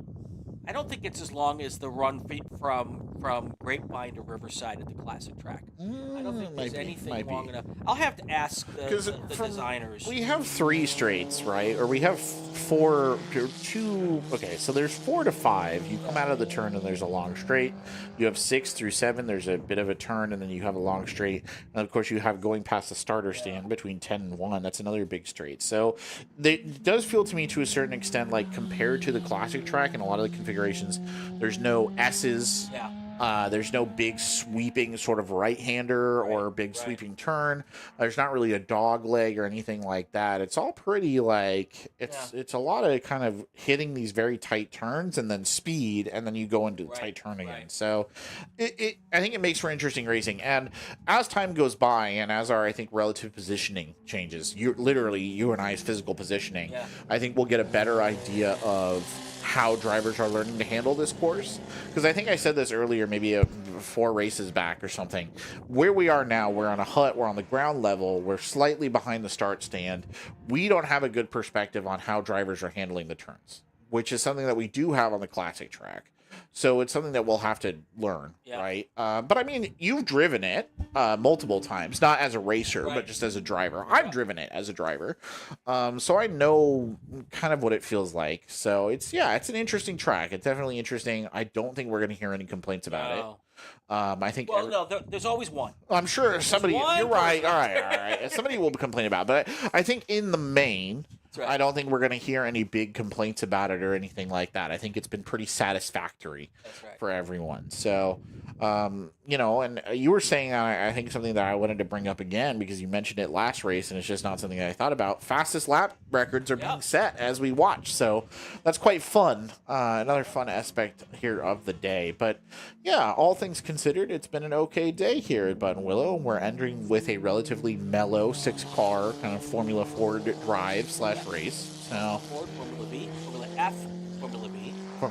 Formula F. I keep calling it Formula Ford. Sorry, it's Formula F. We should say that the guy who just went purple, that would be Mr. Erlinson here, Ed Erlinson. Yes. He is the guy who pushed this project over the finish line for us. Good for him. And without his efforts, we would not be. I mean, a lot of people's efforts, but without Ed's efforts over the last 6 months or a year or so, since he took over the finishing stages of the project. Just a fantastic job helping us get this thing here to the finish line, and really big thanks to him. The entire staff here at Buttonwillow has been working tirelessly, especially over the last few months here.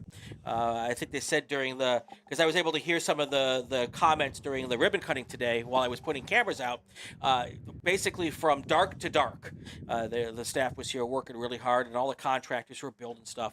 So a big thank you to them. Also want to take an opportunity, since we've got it, the time to do it here with this race and our weird thing. But thank all the workers who come out this weekend. Of course, it's a new racetrack. Got a lot of drivers, also a lot of workers. It was fantastic to see everybody out here. Excuse me. So if you want to come out and volunteer, if you want to get into the races free, get up close and personal with the cars, the best seat in the house that doesn't have a steering wheel is on our corners.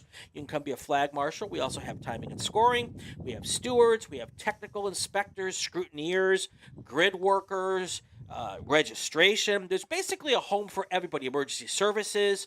If you're into any of those things, or even if you're not, come on out and find the specialty that's best for you. You can learn more about how to do that by going to calclub.com. You can also find out a bunch of good information about different volunteer roles by going to the Inside the SCCA podcast and finding a spot there. That is a podcast that I host every week. And it's pretty good. It's actually won an award for being the best podcast in North America. That was last year, amongst all other racing podcasts, which was kind of cool to be recognized by your peers. I thought that was pretty well awesome. done. Thank you. But anyway, check that out and all of that. So cool. Yeah. You're right. I echo your sentiments, and definitely all worth checking out the SCCA podcast. I mean, it's fun even if you're just like you're looking to come and see the new track as a racer. Or you want to do Track day. Track day. Yep. You're gonna want to come and do that because it is really cool. I mean, it's facilities too. We haven't really had a chance to talk about it as much, just because it's not been germane to a lot of the racing. But we do have like fully new facilities as well. We're not using them this weekend. Hopefully, we'll be using them in the future. But there's like a brand new viewing areas and all sorts of cool stuff. So it's going to be something that you're going to want to come out and take a look at. They really have done a great number here for this new Buttonwillow circuit track. It's cool. Our next race coming up in February is going to be Super Tour. Yep. So that's going to be a big one. Yep. And that's going to be really cool to see. So looking forward to that. And had a lot of cool stuff going on. We still got these drones flying around. That's the other one that I know. Sorry, we're not talking about the race. There's not a ton happening. Eric Poulsen is holding his pole position, so everybody's just kind of doing their thing, which you'd love to see. But yeah, we had drones going around all day, which has been kind of cool. I find that a very fun and interesting way of taking a look at a racetrack. So that's pretty cool as well. But yeah, we've got a lot of good stuff out here. Also, just a ton of electric vehicle chargers, which is really cool as well. Yeah. So we've really covering all bases, and we've had races running on both tracks here this weekend as well. Not SCCA races on both tracks, but events happening on both tracks, which is pretty cool. So yeah, a lot to love here at Buttonwillow this weekend. I don't know if this will ever happen, and it's probably a logistical nightmare, but it would be cool sometime to have like the Saturday race on the circuit and the Sunday race on the classic track. That would be very cool. Yeah, it does sound like a logistical nightmare. It though, does. but It sounds. It would be really cool. I agree. I could hear our race director Mark Smith going, "No, don't suggest that. Don't put that in anybody's head." Yeah, exactly. Somewhere out there, we can hear from the time and scoring trailer or whatever, the race control trailer. But that's a cool idea. Yeah, I like that. And one of the things that was the impetus for the second racetrack is that the classic track was booked in excess of 300 days a year. And they knew that if you were able to get a second track out here, that you could run two events concurrently, which is exactly what we're doing this weekend. It's very funny because if you come out here and you look at it, you're like, oh, there's no way that people are out here 300 days out of the year. Yep. They are. Yep. It's in high demand. It is a great track, and this new track is a great track. So I expect that they'll be getting just as much interest in it as well. So love to see it. All right, we're coming up on halfway. You know what that means. Sure, we can do a mid-race update here, brought to you by raceschool.com. Starting in first place, your overall race leader and your Formula F leader, number 48, Eric Poulsen. Second place, number 8, Edward Erlinson. In third place, number 18, Alice Kutze, who is the overall leader for the Formula S. In fourth place, number 74, Mark Edwards, your overall leader for the Formula V. In fifth place, number 50, Ronnie Chuck. And then in sixth place, number 40, Donald Mann. I gotta tell you, Mark Edwards, who is an absolute legend out here in Cal Club. He is at almost every race in that little Formula V. He is, isn't he? Yeah. But he has got some pressure. The Ronnie Chuck and Donald Manthe are right there with him. They are actually, and it is really the best race on the racetrack at the moment, and it's really cool to see. But it would be really awesome to see Mark win the first race on the circuit, because he's been such a long time, supporter of Cal Club, and like I said, I can't remember. I'm sure there's been some, but most every weekend that we're out here, he's out here with his Glamdring. The old Glamdring, yeah. All the formula, these Formula cars always have the coolest names, which is something that I continue to just be like, because it's the 2008. The Alex Kutze is in a 2008 Legends Thunder Roadster, which is awesome.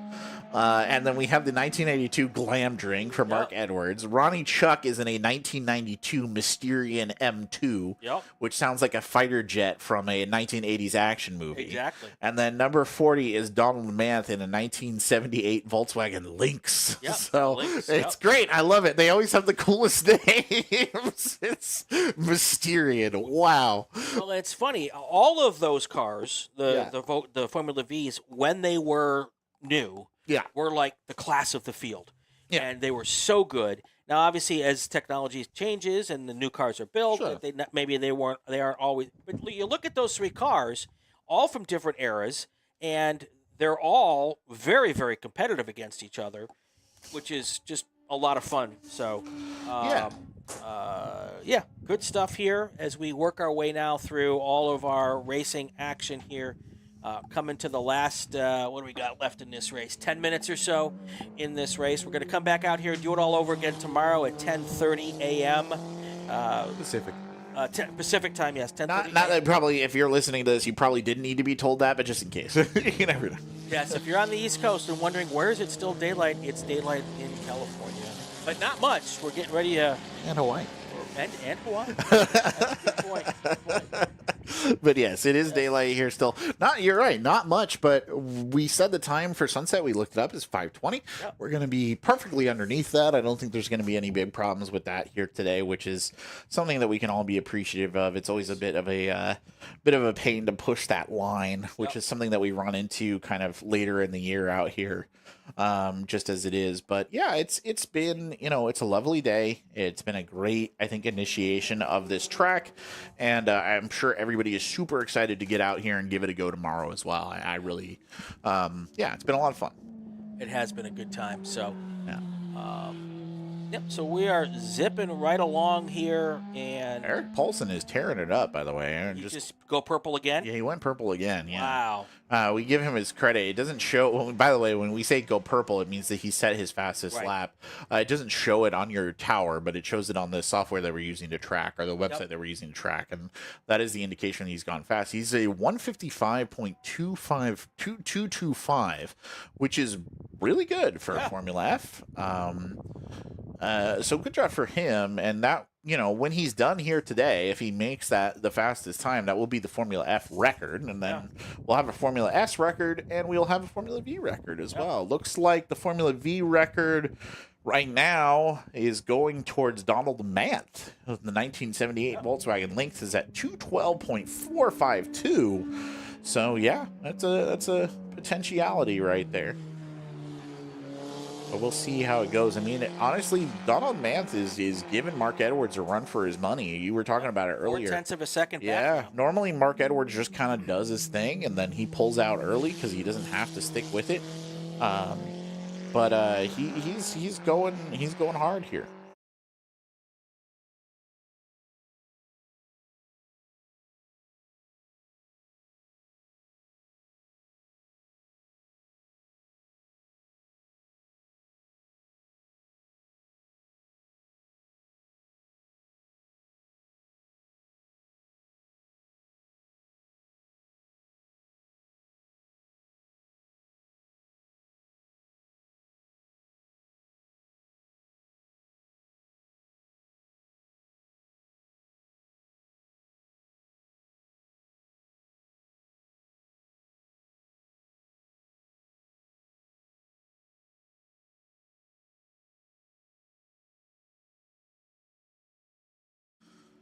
All right, we're back live here. Yeah, apologies for that. Laps to go here. Logistics. 7 minutes to go. Yep. Anyway. Yeah, no, we were saying Mark Edwards, he's got a bit of a race on his hands, Yeah. which is not something he's usually used to. So, I mean, he's very good. He'll probably be fine, but it is certainly probably a change of pace for him, and what he probably appreciates, Absolutely. honestly, rather than him kind of coming out here doing half the laps, getting his required completion and then peeling off. He's sticking with it today. He's putting it out. So love to see that. But yeah. This turn 6 camera, the one we're sticking on, has been working quite well here, and that's a great angle you've got there as well, up in turn 6. I will say, we were talking about it earlier too, I can't wait until they all have nicknames, so I don't know what this one's going to be called, but it's a good look. I think you're just jonesing for a Parker corner. No, I'm telling you, I don't want that. I don't want that bad luck. I don't know, you don't want to have people washing out of your corner. Just as long as the kangaroo rat gets some credit somewhere down the line, that's all I really care about. There you go. A great kangaroo rat advocate. Yeah. So, for those of you who aren't in the know, and I say in the know as if I was here for it, I was not, but the great kangaroo rat habitat that currently exists in the center of this track slowed things down a lot for getting it built. Yeah. Because you can't just bulldoze through the protected habitat of the great kangaroo rat. So, he still lives there. God bless him. So. That's right. Cal Club Racing presented here by Porterfield Brakes. Porterfield-brakes.com for all of your racing and street car brake pad needs. Also, brake tools and brake fluid and a whole bunch of other tools.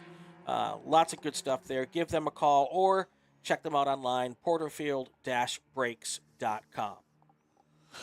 Yes, this is the Andy Porterfield Memorial Race here this weekend. It was also, as mentioned, the 75th anniversary of Cal Club here starting the year. So a lot of positive things there as well. And yeah, happy to honor the memory of Andy Porterfield here for this first race out on the circuit.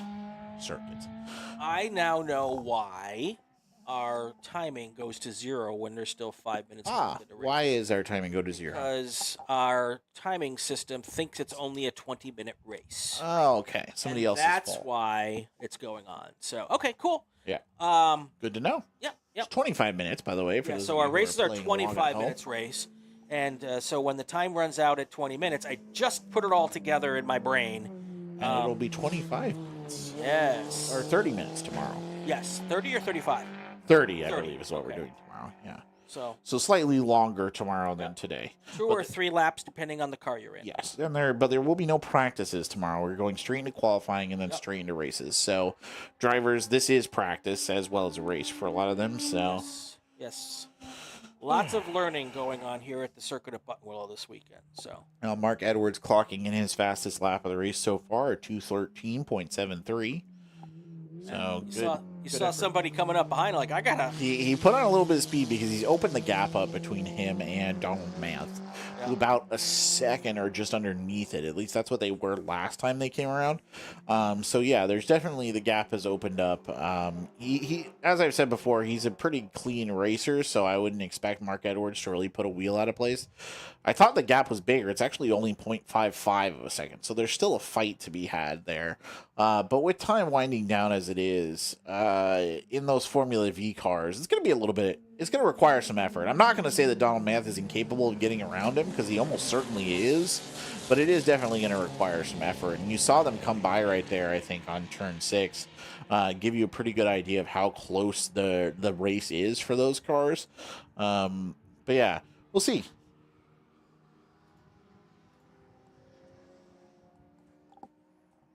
All right.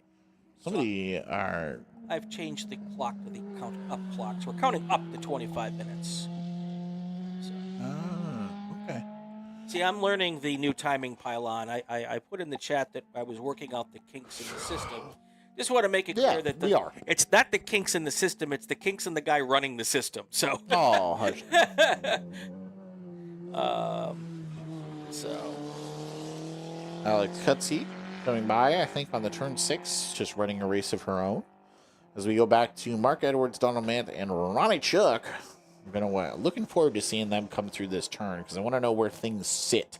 Yes. Mark Edwards putting in another very fast lap, so good effort there. But is it enough to hold off Donald Manth 0.5 of a second? Manth is sticking to him like glue here on this final couple of laps. Probably not much left in this. I'm looking to see if that white flag's being pulled. So far, the starters kept it holstered, but you got to think that they're going to bring it out here soon. There's not much race left. Right.